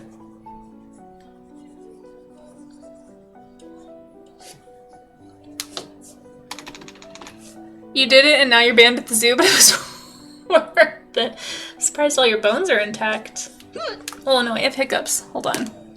Hold on. Give me 7 minutes instead of a Tradoon! Ray of Sun. Good thing I know what that is. For anyone who doesn't know, Tradoon, so Ray of Sun just redeemed Draw Me an Animal, and they put Tradoon in there. Or technically it's Troodon, but I read it as Tradoon now. I can't even like read that word anymore. That has been completely ruined for me by paleontologizing. But I do know what that is, and we are gonna draw a Troodon. Tradoon! I can't, like, in my head I hear it that way. Like, I literally can't read that word anymore. It's done. It's done. So as soon as I'm done with this, I will get on that.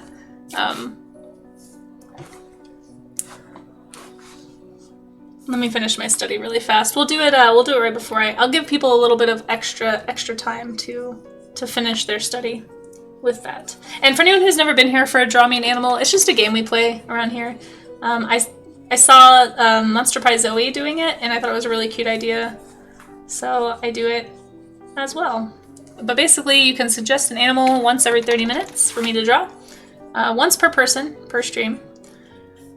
But I have 5 minutes to draw what I think it looks like, and then we will go look it up and learn about it. It's very fun. Educational and everything like that.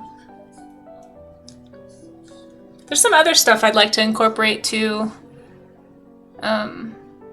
Oh, you guys, actually, okay, tell me what you think of this while I need to remember this idea too. My mom actually had a really fun idea for a stream game that we could play. So I was talking about, like, so I've been thinking about Chris Wright, actually. He does lift redeems. So if you just want to go torture an artist and make them stronger physically, you can go hang out on Chris Wright's stream and he'll work out at your command every 10 minutes. It's a lot. Mine would be a lot longer, but I was like, man, that is a good idea, but I definitely, like, I don't want to work out on stream. There's no part of me, not even a little part of me, that would like to be on screen while I'm doing anything physically exerting. So I was like, man, it's kind of a bummer because I do end up sitting a lot when I'm streaming, and I need to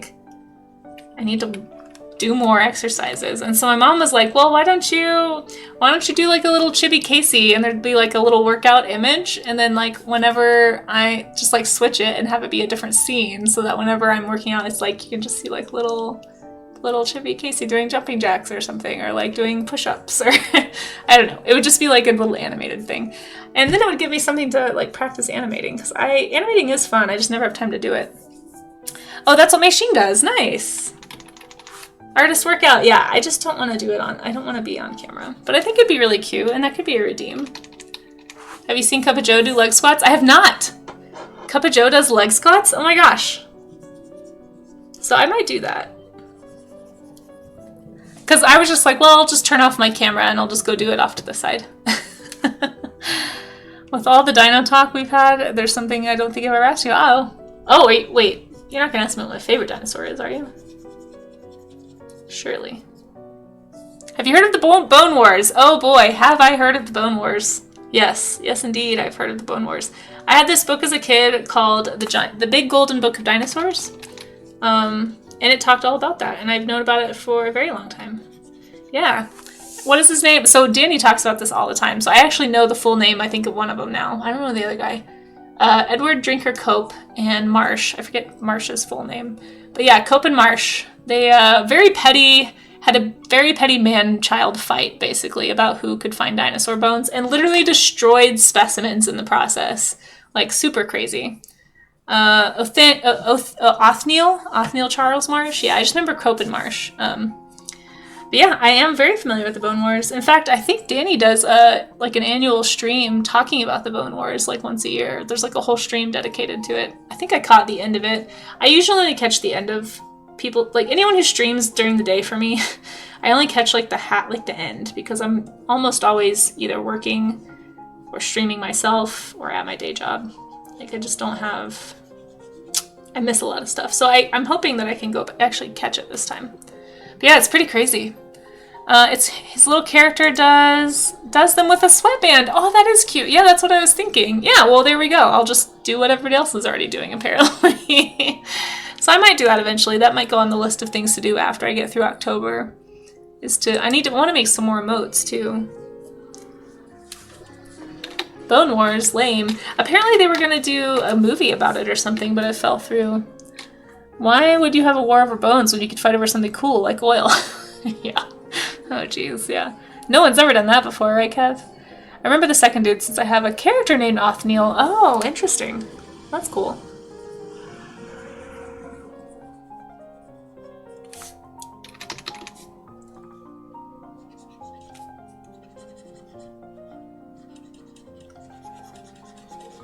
Okay. Thank you. Thank you, Rue, for doing that.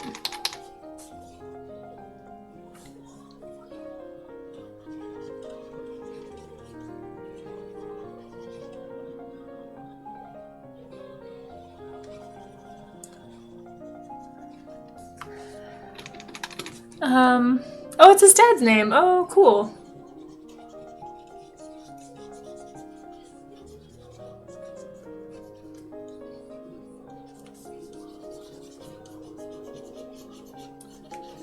Okay, let's do some texture, and then I'm gonna get into what you guys were drawing.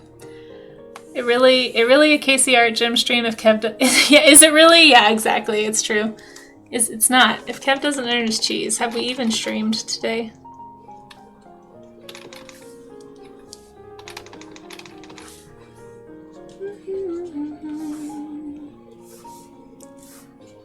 I just love all the little, and I also kind of like playing with like different techniques for getting in texture like this. Texture brushes in Krita are something I'm still trying to find.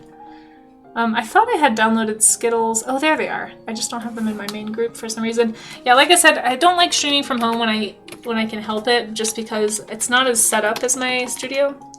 I haven't done as much work on getting all my brushes installed correctly, and programs work a little differently, like the presets are different. But I don't know if I told you guys this. I actually don't take care of chickens right now. So part of why I would usually do streams from home on Tuesdays was because that's when I went to, that was the last day of the week that I would go open up for the chicken coop that I volunteer with. And I would always want to wash my clothes, and that I just would do laundry day that day. But since the chicken actually, we only had one chicken left, they all had been kind of slowly dying because they were just old, so they were just reaching the end of their life. And this one that we had was all by itself, and we actually found it a home. So she went to a new home last week, which means I don't have any chickens right now. But I am gonna be helping like clean up the coop and like get everything kind of rebuilt and ready for new chickens, hopefully next year. But that means you'll probably be seeing me stream from home on Monday mornings, because I think this will be my new laundry day. Go take a peek at ArtShare too. It's a finished piece from art. Yeah, I definitely will. Oh my gosh, yes. Miss Caprical, I love looking at ArtShare. For anybody, oh, thank you for reminding me actually. I don't remember, have I done this yet? I did a showcase. I need to update it probably, but we do a monthly art showcase. So if you have a piece of art that you're really proud of and that you want me to show on stream once a month, and it's coming up next month, soon, in like a week actually.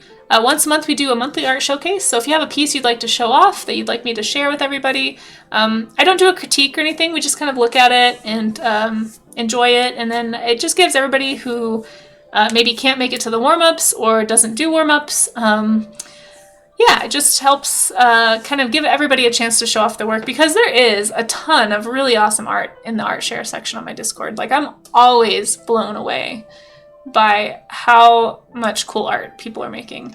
So I really hate that I usually only share art from people who raid me. When I do critiques, I've done them before. I don't know if I feel qualified, honestly, to do like a good critique. I mean, I guess I could. We do have a crit share section. If you have a specific question for me, I'm happy to look at it.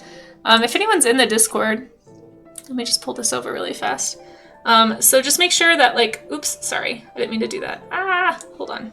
I hope that's okay, Ryuki. I didn't mean to show your work in progress. But yeah, you can post in Crit Share for feedback. We have Art Share, we have Works in Progress Share for sketches, and then we have up here the warm-up studies. So this is where I'll be looking for pieces here. Ooh, we have so many. Oh my gosh, there's a little preview. Where are we? Where are we? There we are. So here's where we ended last week. But yeah, we have a lot of art sharing locations. I know it's a lot. But the showcase right here, this one under the studies, this is the one that's, you just put one piece per month, but I'll show it off on stream, and feel free to include links to your stream, your socials, anything like that. Just delete any embedded images, just so it makes it like cleaner to scroll through. But yeah, you can post as many links as you'd like. But please, if you have a piece that you've worked really hard on recently that you want to share and you want to make sure I see it, I do look through ArtShare and I do like try to react and to everything. I used to try to reply to all the pieces, but there's so much awesome work in there. I just don't have time to do that, but I do look at them. So I definitely will, Miss Caprikel. Sorry, that was a really long-winded response. Anyway. Yeah, it's coming up. I know. But yeah, Terzia, I do on my Patreon, I have a critique option. So like if somebody, there is so much good stuff, right? Pumpkin pie. I've had people in the past sign up for that tier for like really specific critique. And then you can like unsign up. I think the critique tier is like 25 and I'll do like a red line and I'll do like a more detailed critique of like my best guess on what you could do to improve the piece. But if you just want like feedback, I can do it, but you put it in crit share and like anybody can give feedback, which might be even better, honestly. Because there's a lot of great artists in my Discord that probably know a lot more, honestly, than I do about stuff. But yeah, if anybody is looking for like a red line type thing, like a draw over, I don't really do those unless it's through Patreon. Just because that does take a little more time. But I'm honored, honestly, that you're even interested, that anybody would be interested in that.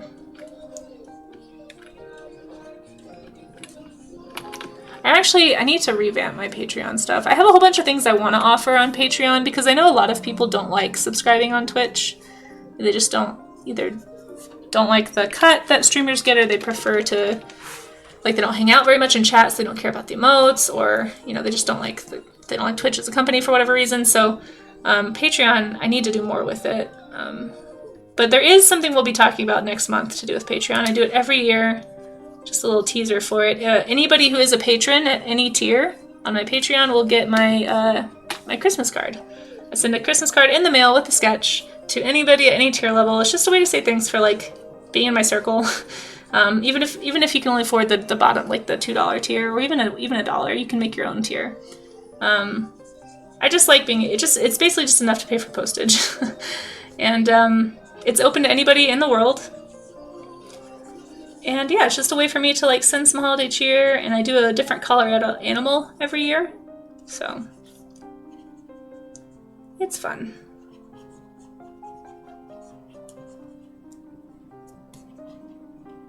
And I will be working on that on stream too. I'm taking way too long with this study. Okay. Oh, I guess I should be good and actually link my Patreon. You still have the card that, aw, good, short stuff. Good. I'm glad you have it. And yeah, it's totally okay, by the way. People always ask, and again, I don't really mean to talk about it right now because I'm not ready to show you anything about it, but people always ask if it's okay to like sign up and then cancel, and yeah, it's totally fine. Just like wait for the payment to process, give it like a couple days, and then you can cancel right away if you'd like to. I understand that not everybody's in a financial position to subscribe, but it's just like an alternative way for me to offer, you know, people who want to support what I'm doing. You can do it on Patreon if you want to. Supposedly I have a Patreon bot.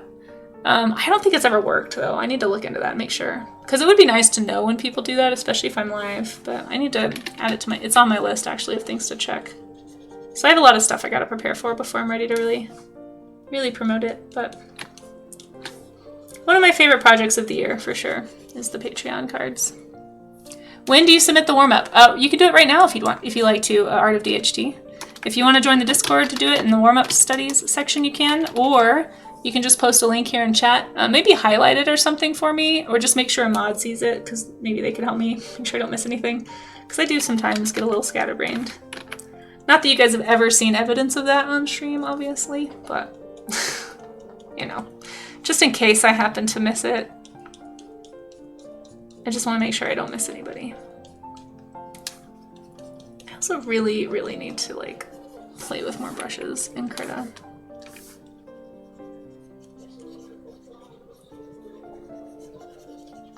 I love these colors.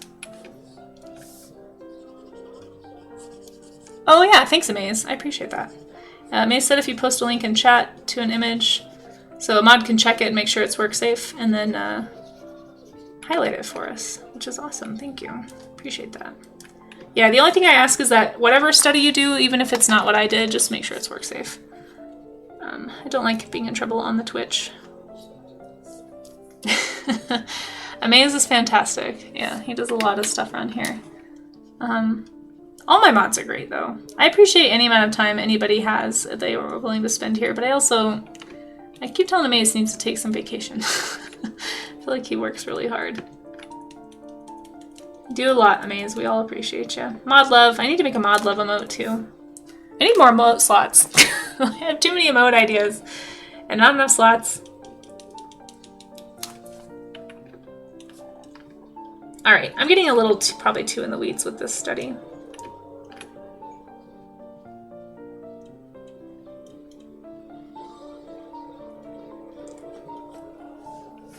Let's see.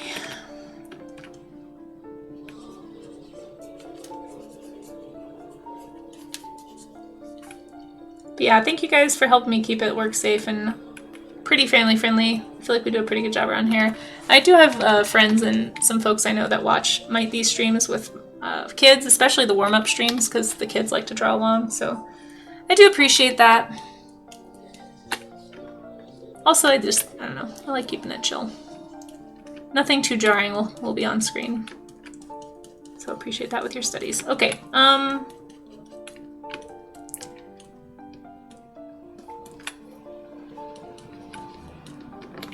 alrighty. There we go. Oh, Mansonet, thank you so much for that follow. I super, super appreciate that. I hope you're having a good day. Thanks for dropping by.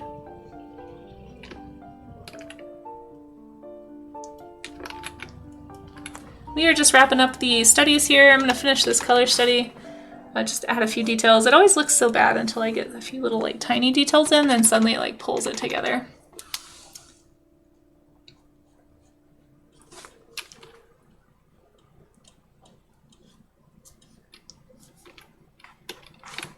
Oh, actually, short stuff. While I'm thinking about it, if you're here, if you're available for a tech question, and it's okay if you're not, by the way, don't like stop what you're doing. I can also DM you.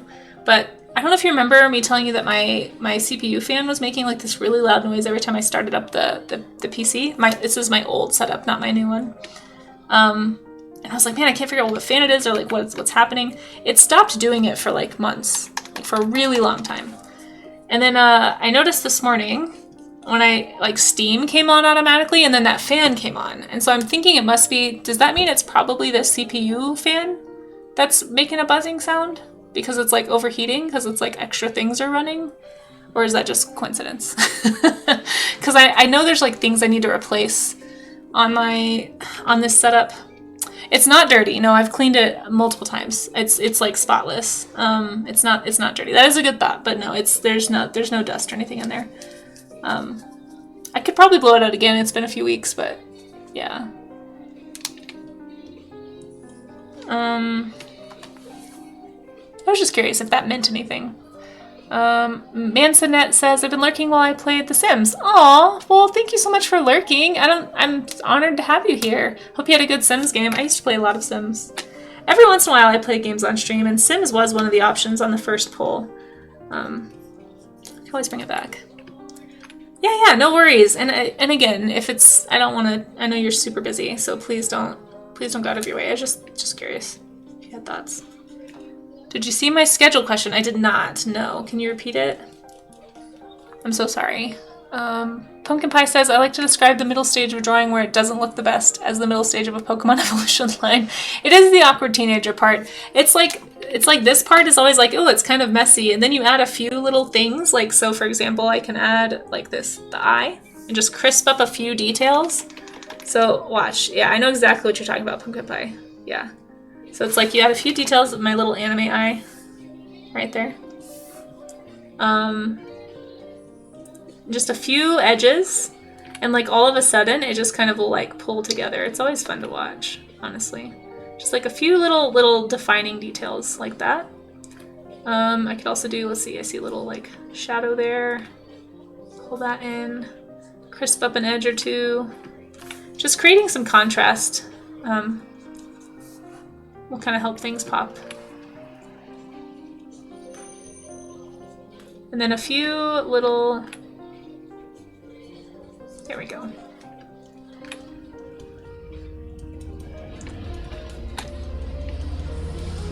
Oh, and I also, speaking of questions I missed, I thought I responded to this, but I think I didn't. But PJ was asking if I have picked out my tires yet. The answer is no, I have not. I am avoiding looking at tires because they're going to be expensive, and I don't want to spend $600 to $800 right now. Because I do not have that to spend, but alas, it needs to happen. It's on my list. It's on my list. Slowly whittling down the list to get to that part of it. But yeah, every time I go for a drive right now, I'm always like, ooh, don't hit a bump. Like, my tires are really bad. Even I was mentioning it to my roommate the other day. I was like, yeah, I need to get tires. She was like, yeah, you do. I was like, oh no, that's really bad. If somebody else is noticing. Yeah, they're getting pretty, like, I'm a little worried that I'm going to have a blowout on the highway or something. So it's getting to the point where it's like, I need to get it done this month. Maybe next week. I gotta do some... If anyone has recommendations, did anyone else buy tires recently? I need a good, just like, good brand that's not gonna break the bank. And, needs to be probably all season, because I don't have the money or the time to switch out my tires and have, like, winter tires versus road tires. I know that's better, but I just don't have a place to store that or money. So, that's not an option. Yeah, exactly, Parakeety, yeah. And I do drive on some gravel roads and stuff, too. Like my studio, there's a gravel road to get up to it, which isn't like terrible, but it is a little rougher on the tire. Discount tires, yeah, I think that's probably where I'll go, but I always get so overwhelmed with the shopping part. You know, it's like, I don't know anything about the brands, like doing all the research for like, anyway, I'm just being lazy. So if anybody has ideas, if you recently had to do this research yourself and you feel like sharing the wealth of knowledge that you learned, let me know. Sometimes sensors can go bad and have the fans run hard unnecessarily. Yeah, that could be what's happening. Yeah. It is a really old PC. So this is my old PC that I'm working on here at home. This one is almost 10 years old. It'll be 10 years old next year. This was my first PC I ever built, actually. I had help. I've had help for both of my builds, but because I just want to make sure I didn't do it wrong. But, you know, picked out the parts, got to do all the plugging in of things and learned where everything goes. And Short Stuff actually helped me a lot with that on this last one that I built. So I had some remote help. It was very nice. But now, unfortunately, Short Stuff gets all my questions. All right, I think I'm done with this one. It's going to be a rough study, but that's okay. You guys go to Walmart Auto Center and just picked a good brand like Goodyear. Yeah, I just don't want to pay too much. But I also know that you often get what you pay for. So I want to make sure I'm getting a brand that's actually good. Like, is Goodyear the best brand still? I know it used to be. My latest one is pretty. My latest one is not as pretty as it could be, Short Stuff. I've turned off all of the colorful lights because it distracts me. I think the only one I haven't gone in to turn off is the, what is it called? Why can't I think? The RAM. The RAM light still is on. And I think I can go into the BIOS and turn that off, but I just haven't messed with it. It's fine. It's on the other side, so I can't see it while I'm working, so it's not as, yeah, I'm sorry, Short Stuff. I know. I turned everything off. I'm sorry. It's not as pretty. But it still is it's a pretty machine, just in general. Like, it's a very good machine. Dropped a pretty penny on it, that's for sure. But no, the lights are all off. And now that I have my thermometer, I'm curious to see how cold it gets in there. I think that'll help me a lot with stress about the liquid cooler this year. Lift Sunart, hey, how you doing? Good to see you. I don't have a lift command yet. What kind of rhino is the fuzzy one? This is a Sumatran rhino. They're super endangered. But they're fuzzy. So they're actually, I'm pretty sure they're in the same branch of the family tree as the extinct woolly rhino, which is you see some remnants of this. Same thing with Asian elephants. So Asian elephants, they are furry. They're actually pretty hairy, especially as babies. They're very woolly babies sometimes. And they are related to, I think is it the mammoth? I think they're related to the mammoth. I think the mastodon is the one that's related to African elephants. I'm almost positive. But yeah, you can see remnants of that, and that's actually how we make educated guesses about what their fur texture was like, and especially lately, now that we've been finding like mummified woolly mammoths and stuff, we have a lot more that we can learn about them. Let's see. Yeah, let's look at this really fast. So yeah, Asian elephants right here with mammoths, so you see that right there. And then you have African elephants. Oh, mastodons are way over here. They're like their own thing. Well, there you go, never mind. But the straight-tusked elephant is an extinct elephant that was related to the African elephant. And I believe the African elephant, there is still like a little remnant of that too in this family, because there's also 2 species of African elephant. There is the savanna elephant, or the bush elephant, which is the one that you're used to seeing probably. And then there's the forest elephant, which is known for having straight tusks. Very interesting stuff. Anyway, save. Let's save. Let's look what you guys did before I go on an animal ramble again. Okay, what was your schedule question, Smiley? I missed it. I'm sorry.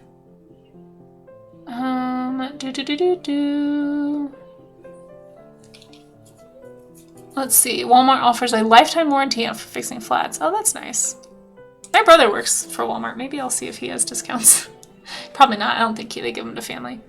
You might still have the RGB turned on, but your PC is not very bright. Yeah, I like a nice subtle machine. I don't really like all the flash.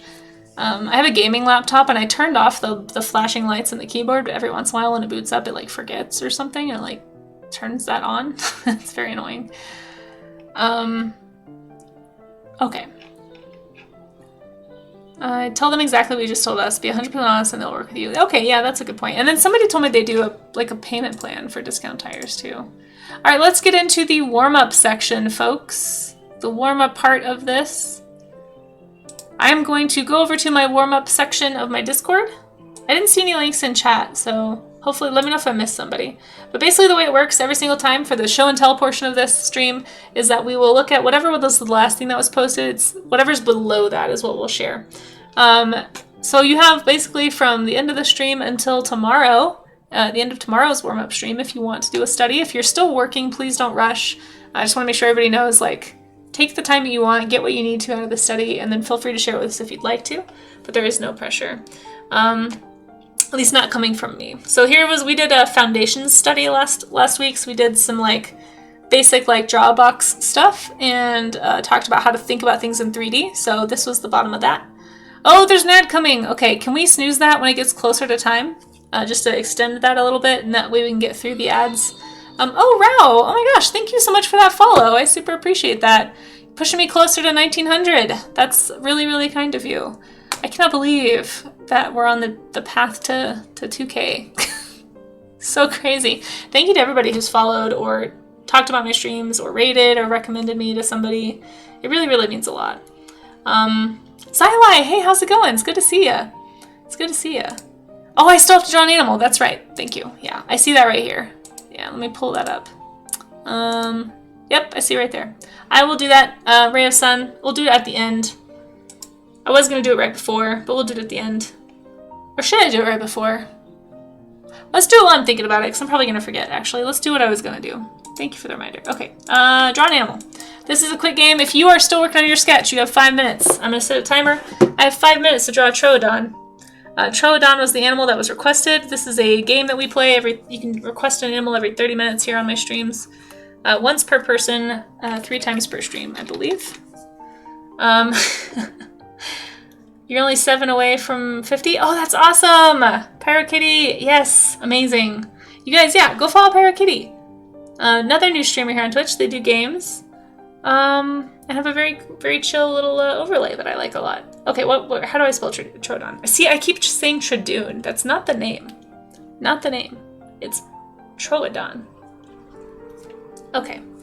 Anyway, Troodon. I got 5 minutes on the clock. Let's see if I can draw it. I know that it's a theropod. I know that it looks a lot like a raptor. I forget the face of it. But they have, you know, raptor face. I think it's a dromaeosaurid, isn't it? But basically, Troodon is a feathered theropod. We're just gonna draw a theropod. I feel like they have really short arms. I think that was one of the things that, like, I remember Danny saying sets them apart, I think. So we're gonna say they got little teenier arms, little short guys. Boop, boop. Little wings there.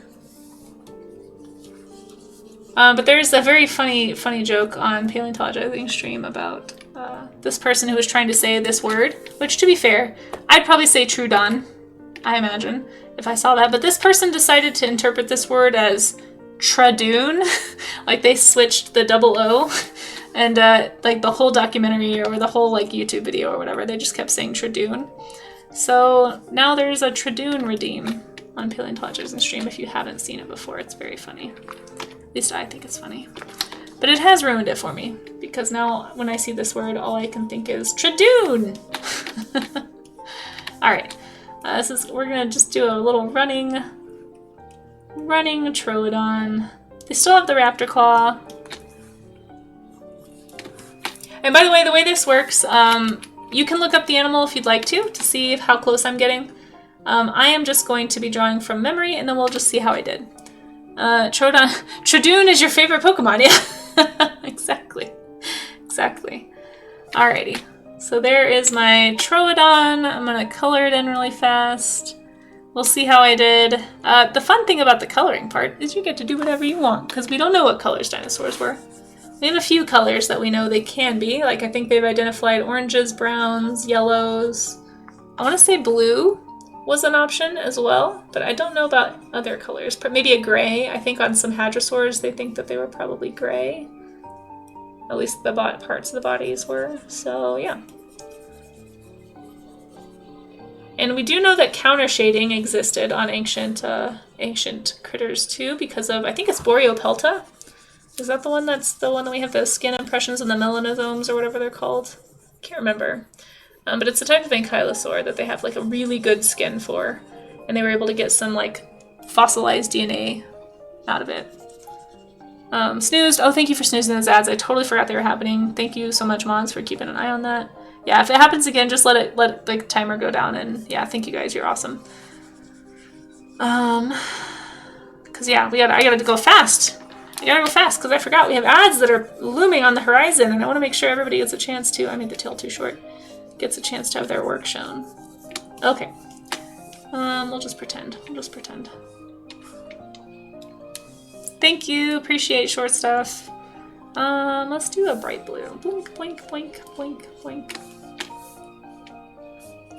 I like a nice bright blue on a dinosaur. We'll do some counter shading. Anyone want anything from Orange County? Yes. I do. I would like some oranges. Isn't that why they call it that? Here we go.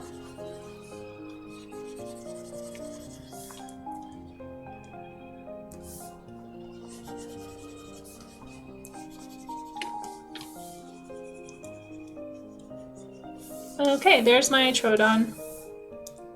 He had a little claw in there too. I didn't do a very good job of emphasizing the claw, but there's a claw in there. Alright, let's stop it here. Let's look up a Troodon really fast. Thank you, Ray of Sun, for redeeming this. I don't like that how I did that at all. Okay, gotta go fast. That's right, gotta go fast. And let's look up a Troodon really fast, and then I'm gonna get into what you guys drew today. Troodon.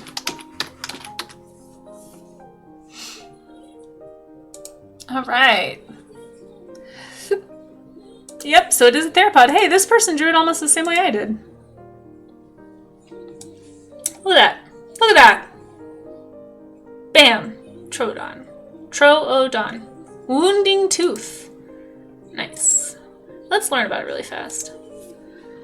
So Troodon is a former wastebasket taxon. What does that mean? Hold on. Hold the phone. Dustbin, catch-all. Oh, okay, so it's just like we don't know what this is, so it goes in this box. Taxon has the purpose of classifying organisms that do not fit anywhere else. Okay.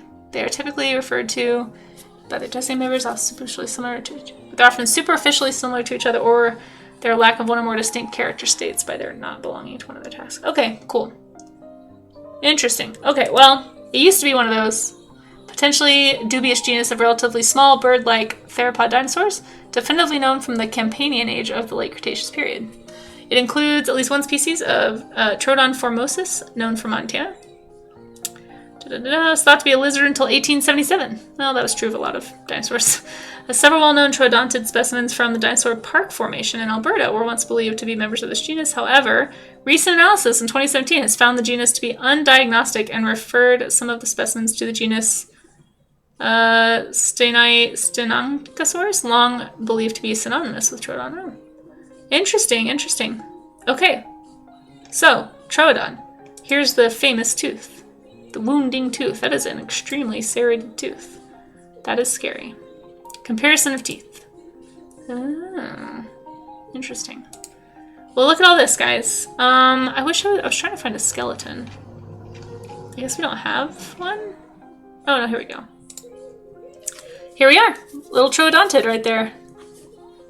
Cute. I mean, scary if feathered and muscled, but cute. You can see that nice bird, like that bird bone is at the sternum, or the way the shoulder blades go together. It's a very distinctive feature. I think it's like their version of a collarbone. I forget what it's called. The shoulder blades would be like way up here. Interesting. There we go. Well, there's the Troodon, folks. I think I did it. I'm going to say, could its wrists pronate? I don't know. That's a good question for Paleontologist VA.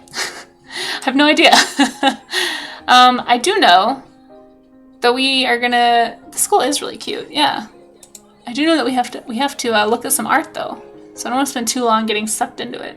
But I'm going to say I did. I'm going to give myself like a 90 out of 100. Just saw him a little bit face downward.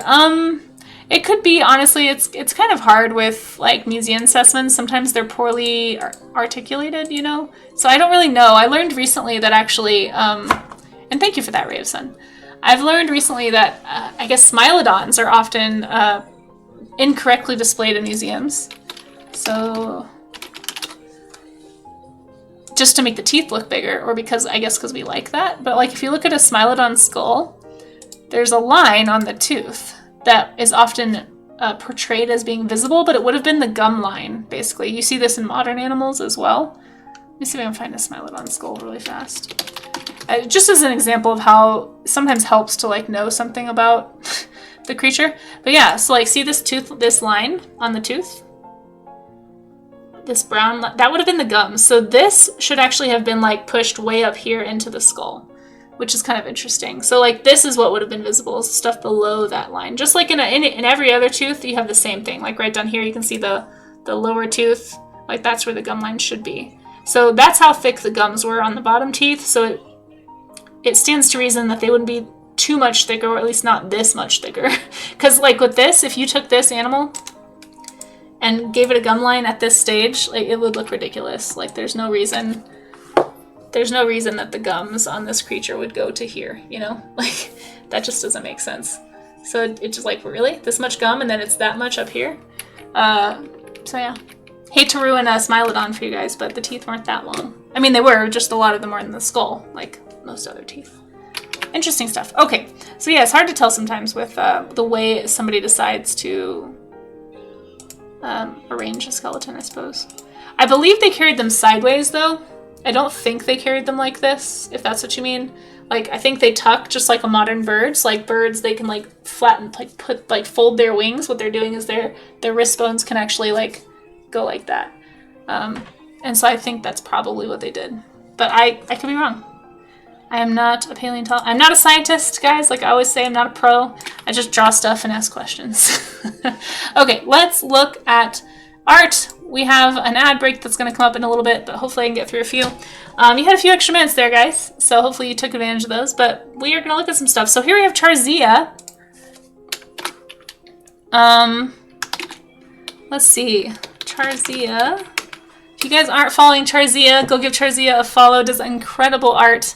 Also a new art streamer here on Twitch, but Charzia did this lovely rhino study. I love it so much. Oh, I love that you did the value too. I need to do more value studies, honestly. Really good job capturing that dramatic light on the horn here. It looks so good, Charzia. Well done. Well done. Oh, I love your shapes too. This is actually a really fun shape. That's part of why I love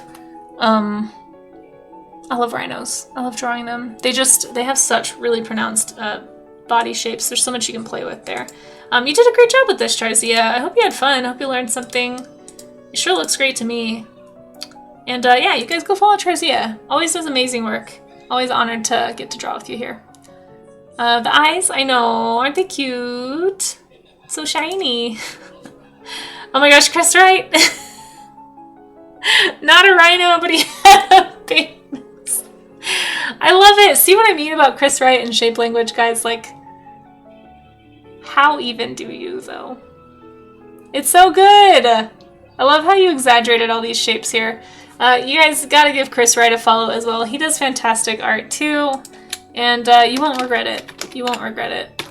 I love what you did with the exaggeration. This is a great style study, honestly. I need to do better about talking more about how you take a study and turn it into like stylistic interpretation. I need to make a mental note to do that next month.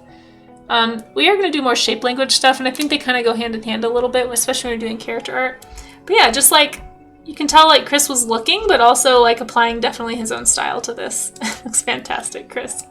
I like your reasoning. Like I said, you guys don't have to draw what I draw. That's just what I choose to do. Dang, Amaze over here doing the whole skeleton. That's some commitment, honestly. Really, really cool. Nice job, Amaze. Wow, look at the structure of this, guys. This looks awesome. If you aren't following Amaze, Amaze is another person you should be following. Amazing Fan 15. He does fantastic art as well. Does a comic that he regularly works on, does animation, does character studies, and drawings and all kinds of things. Like, seriously, go follow Amaze. This is a fantastic study of a skeleton. Hadn't done the skeleton before. Yeah, I think you did a great job. The proportions look great. The structure looks great. It really looks like it's grounded in the, like it's a three-dimensional object. It doesn't feel flat to me. You did a really good job with it. Nicely done, Amaze. Nicely done. Thanks for drawing. Spooky Scary on Fire, right? Right, Ray of Sun? Yeah, go give Amaze a follow. Click the little heart button up there, guys. You won't regret it. Oh my gosh, everybody's killing it today. What is going on? Rue. Look at this job in Rhino that Rue did. Spooky season is officially here. Oh, speaking of spooky season. You guys gotta go follow Rue. Oh, Amaze beat me to it. There we go. Thanks, Amaze. Yeah, Rue has fantastic style. Does great work, whether it's a study or a character drawing or animation. She also does animation here on Twitch. Really, really fantastic artist. And another one who kind of recently started streaming. So again, if you guys want to support some new artists here on Twitch, I'd love to see more artists here on Twitch. So if you're thinking about streaming, just do it. Art Twitch is so nice and supportive. You're gonna love it. Everyone's amazing, and it's so much better than all the other social media, in my opinion. But I'll talk more about that later. Still working on Sunshine. Hey, that's okay. No, I don't want to pressure anybody. Like, whenever you're ready. But I'm just saying, if you're feeling like you kind of might want to. Also, just know, we have a whole stream tips section, because we have a lot of people who just started streaming on my Discord. If you're interested, there's tips about audio setups, like if you want to use copyrighted music, how to kind of like not get in trouble for that, and like not have it show up on the VODs, so you're not breaking any rules there. Or if you just need help with like OBS or something, we have all kinds of folks who are kind of on the same path that you are stepping into. So if you're thinking about getting into it, whether it's art or games or something, those tips work for everybody. Stuff about PNG tubers and all kinds of things, resources for streamers. But yeah, please join us here on Twitch. It's fantastic. It's a great community. And Rue, again, like the value, the style, the line work, I love it all. You do great work. Oh, Charzia did another one. Ooh, we got a front-facing rhino this time. A little more intense here. Nicely done. Oh, I really like this one. This feels really solid, Charzia. Oh, this is so good. So good. You guys, seriously, go follow Charzia if you're not following Charzia already. Why? Do it. Pungent. Someone is lighting up at work, yes. How you doing, Xyli? It's good to see you. Thanks for stopping in. Hope you're having a good start to your week. This looks so good, Charzia. Holy cow. The values are fantastic. Really, really nice structural drawing. Yeah, great anatomy. This feels very there. You did a great job with this. This is also super cute. Do I have that? I need that. If not, it's a super cute picture. Charzia, another one? Oh my gosh, Charzia is just like on a roll here. What is this? Yeah, I know. There's so much emotion in it. The feet are fun to draw. Thank you. That's like my favorite part. Rhino feet, just them and tapirs, they just have like, they're in the same family. They have such fun like ankle structures. I love watching them walk. They have such a fun, I love everything. Is it Parasidactyl? I don't remember the name of their group, but this is so good, Charzia. You are killing it with these. Really seriously well done. This is a great little study here. Hard perspectives, too. It's a big old booper. Yeah. Yeah, that's cool, paleontologist today. Raga! Oh my gosh, Raga! Raga, you drew with us. Oh, Raga, it's so good. It's so good. I love the mouth. Oh, Raga, this is really... I don't think we've ever... Have we seen a Raga drawing before? I don't know if you're still here, Raga. I know this went long. But dang, Raga, thank you so much for drawing with us. I'm honored. It's so good to have you. This is a cute one. Good. I can tell you were really looking. Like, you were really trying to draw what you see and not what you think you see. And that's awesome. That's awesome. That's how we do it, guys. That's how we do it. Raga, well done. Raga, do you stream? If you stream, let me know. We'll give you a shout out. Raga is one of our faithful mods here. Really appreciate you, Raga, and thanks for drawing along. I hope you had fun. I hope you feel like you learned something. I hope it was helpful, and hopefully we'll get to see some more art from you. Really, really well done. Thanks for drawing with us. Oh, Chris Wright, what you got here? You know stream. Okay, okay. Well, we still salute you, Raga. We still salute you. Yeah, the colors are good. The value is really nice. Like, this really feels really solid. Like, it doesn't feel flat, especially right here when you really got that. Anytime you have like the nice darks next to like some lighter areas, it really helps make things pop. Good job, Raga. It's so fun that you drew with us today. Oh, Chris Wright did a study of an ancient brontothere. Yeah, brontotheres are so cool.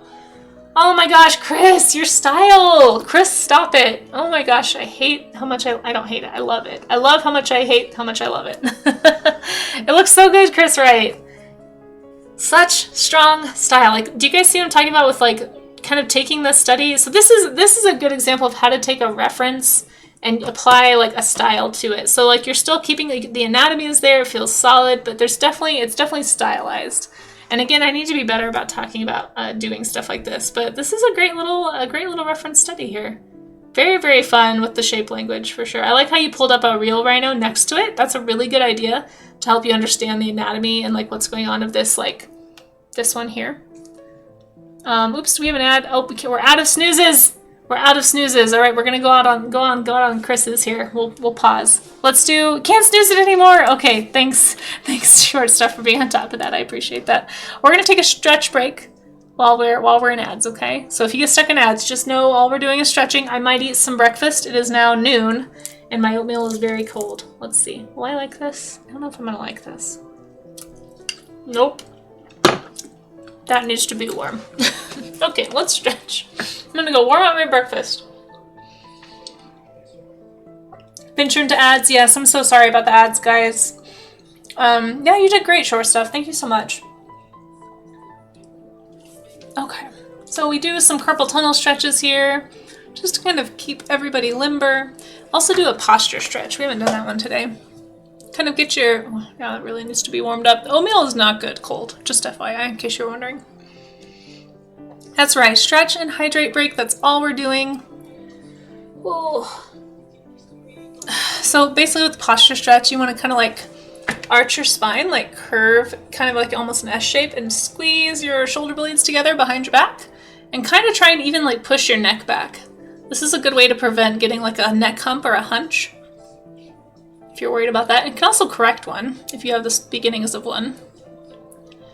So hold for 10 seconds. I know it looks awkward. I look like I'm falling weirdly or something, but yeah, and then you kind of relax your shoulders. So just like drop your shoulders down. And what that's going to do is kind of like relax you into a more naturally upright position. And then over time, it's almost like a cinch. It's just going to kind of like cinch you back into place. You're strengthening your muscles.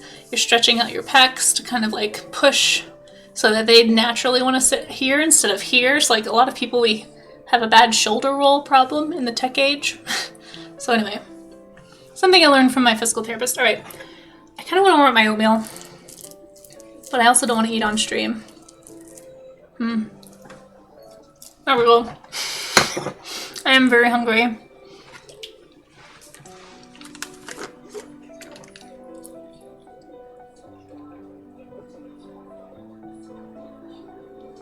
Okay, hydration. There we go, guys. Congrats, we are hydrated. Oh, I forgot to say, if this stretch hurts, you can also, or if it's hard to do, you can push your hand against a wall, or you can do the prayer pose. This is a really good one though for carpal tunnel. So I know only some of you can hear me right now unless you're watching the VOD.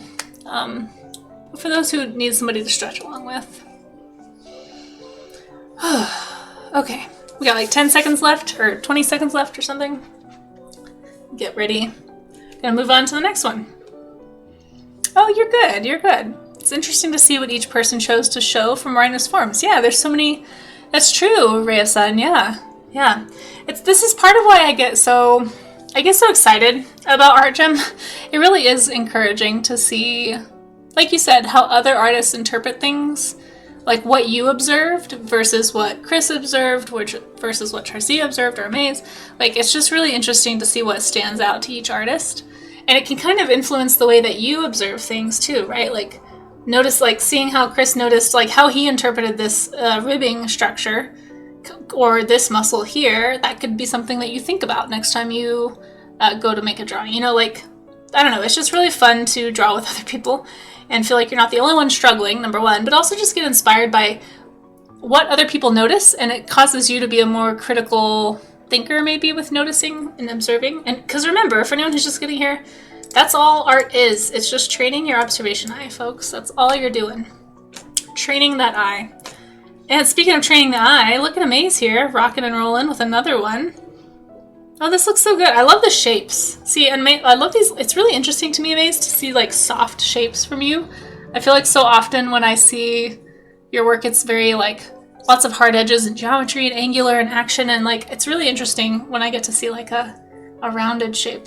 You do a great job, and it helps. It also makes it makes it look super like there too. But this is a great study. Really nice. I love how you handled the big neck shapes here too and the big muscles. Really, really well done, Amaze. Thanks for drawing along. Rhinos have yes, they do. I know, it's so cute. Whoever uses that cute emote looks fantastic. And another one from Rue. Man, you guys really did a lot. Well, I rambled for a long time today, to be fair. It is like, this stream has gone way longer than they normally go. So, and by the way, we should be out of ads. Hopefully everyone is. Thank you to anybody always who sits through those ads. I know that they're kind of annoying. You know, you can always lower the volume. Just leave it at like 1%, I think, and it should be fine. Or you can mute the tab. But they do help me out. Uh-oh, it's not letting me see it. What you mean? What you mean, Discord? Yeah, but they do help. The ad revenue really does add up. So, you know, if you aren't able to sub, it is a good way to support. My rambling is welcome. That's good. It's what I've been told, so I just gotta go with it.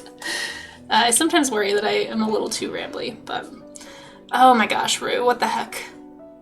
Rue, this is so pretty. This is so nice. I really like this. I really, really like this. I love your style. I love how you do such a careful study, but the way you use line for texture is so inspiring to me, and it just makes me want to draw more. And I really like it.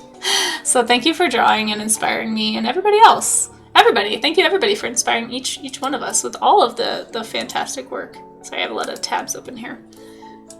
So good, Rue. And again, guys, if you're not following Amaze, if you're not following Rue, if you're not following all the people here in chat, I think a lot of these people, I think pretty much everybody who's drawn today is an art streamer, including HDMZ here. A quick one, but a good one. And oh my gosh, look at the horn on this fella. Jeez Louise. Good job paying careful attention to like the direction of the ears and the shadows and the structure. It looks great. This looks great, HDMZ. I don't know if you're still here. I know this one went a little bit longer than it normally does. But this looks fantastic. If you guys aren't following HDMZ, go give them a follow. They stream here on Twitch. They do art. I believe they do art and games. But it looks like they were doing art recently, which is cool. But yeah, you guys check them out. Spicy Jaw. No, Spicy Jaw, you got caught by Adamad. I'm honestly surprised nobody has made that joke today. Oh my gosh, that's too funny. Yeah, this looks great. Charzia, right? It looks so good. HDMZ, you did a fantastic job. You did a fantastic job. Yeah, we keep it safe for work around here, but Adamad doesn't know, you know, that we're talking about rhinos. How did you find a Sephiroth rhino, right? Look at the horn on this fella. Seriously, that is a scary looking horn. You could listen to me talk forever. Oh gosh. Well, stick around. I talk a lot. Oh my gosh, Ray of Sun! Nicely done! Oh, this is so detailed. How do you have the patience for this? You guys, look at all these careful lines. I love that you showed us like a big resolution too, so we could really appreciate it. Really, really nice structure drawing on this, Ray of Sun. I wonder how did this rhino preserve its horn? Yeah, they don't, oof. that is part of why we're doing this, is because yesterday was the being spicy gonna get censored by a lot of my. That's okay, Spicy Jaw. I appreciate you. Yeah, that is part of why I wanted to do rhinos, because I like spotlighting the endangered critters, the critters that need our help. I mean, rhinos are really well known. Some of you know we did a vaquita stream recently for Vaquita Day, Save the Vaquita Day. But yeah, rhinos, man, we just lost a subspecies of rhino. I think it was the southern white rhino. They are gone. They are gone.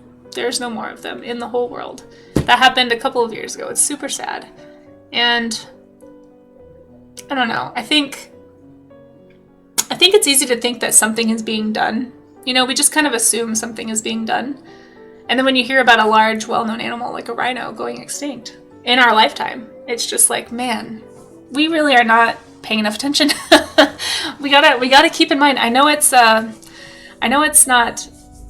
everybody's able to financially support efforts to keep animals with us, but I really think that things like, you know, for those who were able to join on Vaquita Day, and for anybody who did a Vaquita drawing, thank you. You know, art is a free way to spread the word about something. So if there's an animal that you really care about that is going extinct or is in danger of going extinct. Sorry, I can't word today. It's because I haven't eaten my breakfast. All my brains are in this bowl, guys. I'm really struggling. I'm so hungry. But yeah, spread the word, you know, share a link on social media, talk to somebody about it. You're so mad that you missed it. Oh, it's okay. You know, actually, I saved that stream, so there's a highlight of that stream if you want to watch it. And if anybody does miss a VOD, I'm trying to upload my warm-up streams. So, like, all of my warm-ups go on YouTube, but I've also got my special streams, like special event streams, like the Vaquita Day event, or the first time I played Journey, like the first game I ever played on Twitch. Those kinds of things, those are all up on my YouTube channel. So if anybody ever misses something and they miss it before it leaves Twitch, because I think I only get 14 days or something, you can always watch it there. But Ray of Sun, thank you for taking such care with this lovely animal. This is a beautiful, beautiful drawing. And thank you guys, everybody, for drawing with me on any of our prompts, but I really do, I'm an animal lover, you know. When I was a kid, I wanted to be a marine biologist or a biologist of some kind, and then I wasn't good at science, or I really wasn't good at math, so I couldn't do that. But it is really close to my heart. I do, you know, I think it's our responsibility to take care of the animals around us, and for a lot of reasons. And I think the more we can do that by talking about them and spotlighting them and getting people to be interested in them and care about them, yeah, just the better the world will be, you know? No, Paradox Moose. Bad. No. Hold on. I know you're just teasing me. No, I'm deleting that message. You got deleted, Paradox Moose. Gotta nuke something. No! Bad, Moose. Bad. We don't want to nuke the whales. We want to save the whales. No! Oh, is it? I don't watch those episodes. But no, I don't want to nuke them. Oh, Esol! Oh, thank you for being here. I'm so sorry I missed you. Appreciate you, Esol. You guys go give Esol a follow. Ray of Sun, I can't remember. Remind me, do you stream? If you do, let me know and I'd be happy to shout you out. Esol, have a great rest of your day, my friend. I hope you're doing well. Thanks so much for your lurks. They mean a lot, seriously. Thank you, everybody who lurks and follows and subs and cheers and just chats with me and hangs out. Like, I appreciate every single one of you. What, do you have a knife? Wait, what? No, you don't stream. Okay, there it is.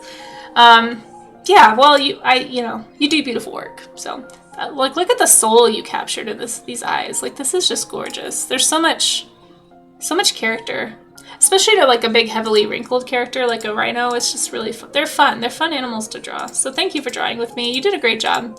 Really, really nice study. I hope you're proud of yourself. Oh, Spicy Jaw, dang, look at this. Look at this. Oh, this is so good. Oh my gosh, I love it. Spicy Jaw, hold on. Do you also stream do you do art Twitch? I feel like I popped in on, was it your stream or were you in a stream recently? I've been trying so hard to meet more people on Twitch, so I apologize. Was I hanging on your stream? Do you do art or do you do games? What do you do? Tell me more about your work. It looks like you do art. I'm gonna shout you out. I try to shout out art streamers when I know people are art streamers, but please forgive me if I don't have everybody memorized. I'm still working on it. I just joined streaming so that I could meet more art streamers, but I'm still learning everybody's names and what everybody does. But yeah, let's get a shout out for Spicy Jaw. This is fantastic. You have a meeting, but you do art. Cool. Yeah, we'll shout you out. Yeah, they go over my head for sure. I don't know them. I don't know them. Yeah, the details are fantastic. This looks lovely. Thank you so much for sharing it. Here, let me shout out Spicy Jaw. There we go. You guys, if you want to go see more art get made, maybe a little bit spicier probably than my stream based on a few context clues. But yeah, go follow Spicy Jaw. This is really, really nice. Holy cow. A designer and an illustrator. That's what it says right there. And you were last seen playing art. Excellent. I need to make sure I'm following you. This looks really good. I'm curious to see more of your work. Why won't it let me? There we go. Okay, now I'm following. Perfect. This looks fantastic. Thank you so much for sharing. This is a really, really careful study. Really well done. Nice job with the values, especially. Yeah. Really, really nice. Thank you so much. I'm honored to have had you with us today. This looks fantastic. Thanks for joining and capping off our Rhino study today. Like I said, for anybody who is still working, don't despair. You have until tomorrow at the end of stream to finish your study. Or if you've watched this later and you decide to make some studies, feel free to pop them here into the, where is it? Warm-up studies section. We also have the showcase. Just remember it's 1 image per month per person in there. But we'll be doing the monthly art showcase next week. So if you have a piece that you're really proud of, a finished piece that you want to share, as long as it's work safe, I'm happy to share it with everybody on stream.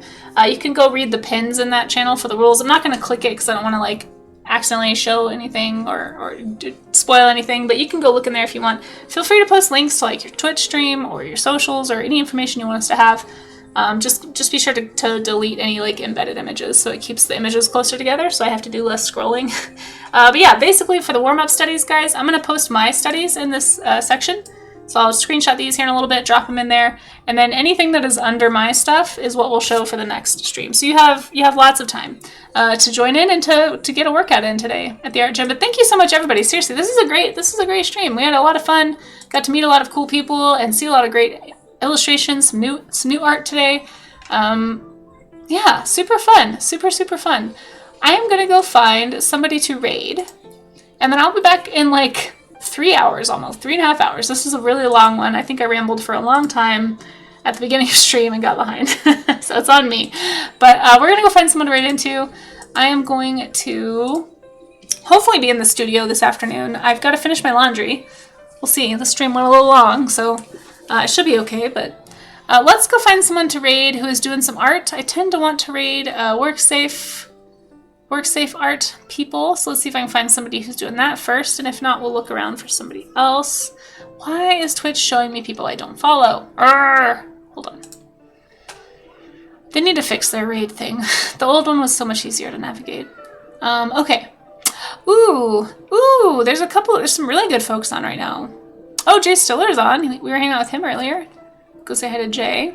We also got Nofi. I don't know if we've rated Nofi in a while. Monster Pie Zoe is on, doing some sculpting. You guys, it's too hard to pick. Helena's on. Oh my gosh, Perrin is on. There's too many people. There's too many people who are on. How do I pick? All right, let me see who I haven't rated in a while. That's how I'll pick. Oh, Michael How Arts is on. Science is almost on. Oh my gosh, you guys. Okay, I got stuff. Rock, Paper, Water's on. I think we rated him last week, but you guys go follow Rock as well. Okay. Let's see. When was the last time we rated Nofi? One time in the last month. Okay. When was the last time we rated Zoe? Also one time in the last month. Poops. I know we just rated Carson and Shura last week. I tried to keep it varied. When was the last time we rated Jay? One time in the last month. Darn. Decisions.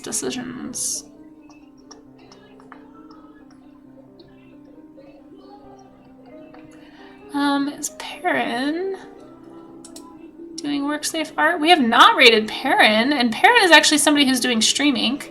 And they are doing some WorkSafe art right now, which is great. I think they're usually pretty WorkSafe. But I don't know about the chat, so I don't know. I don't think they have a mic, though, so you guys should be fine. But just in case anybody's watching with kids, maybe close the chat or something. I don't know. But we're going to go actually right into Perrin. Lunch just finished. I still haven't eaten breakfast. Yeah, I need to get on that. Let's go raid Perrin. This is somebody who is doing streaming. I'm pretty sure. Wait, did I get that wrong? Let me check. I need to get my Fossabot thing set up for streaming. I still haven't done that. Hold on, guys. Hold on. Here's streaming, by the way. We'll be talking more about this later today. I do need to eat. Thank you, Xylai. And thank you for being here, Xylai. Guys, go follow Xylai as well. Xylai is an artist, too.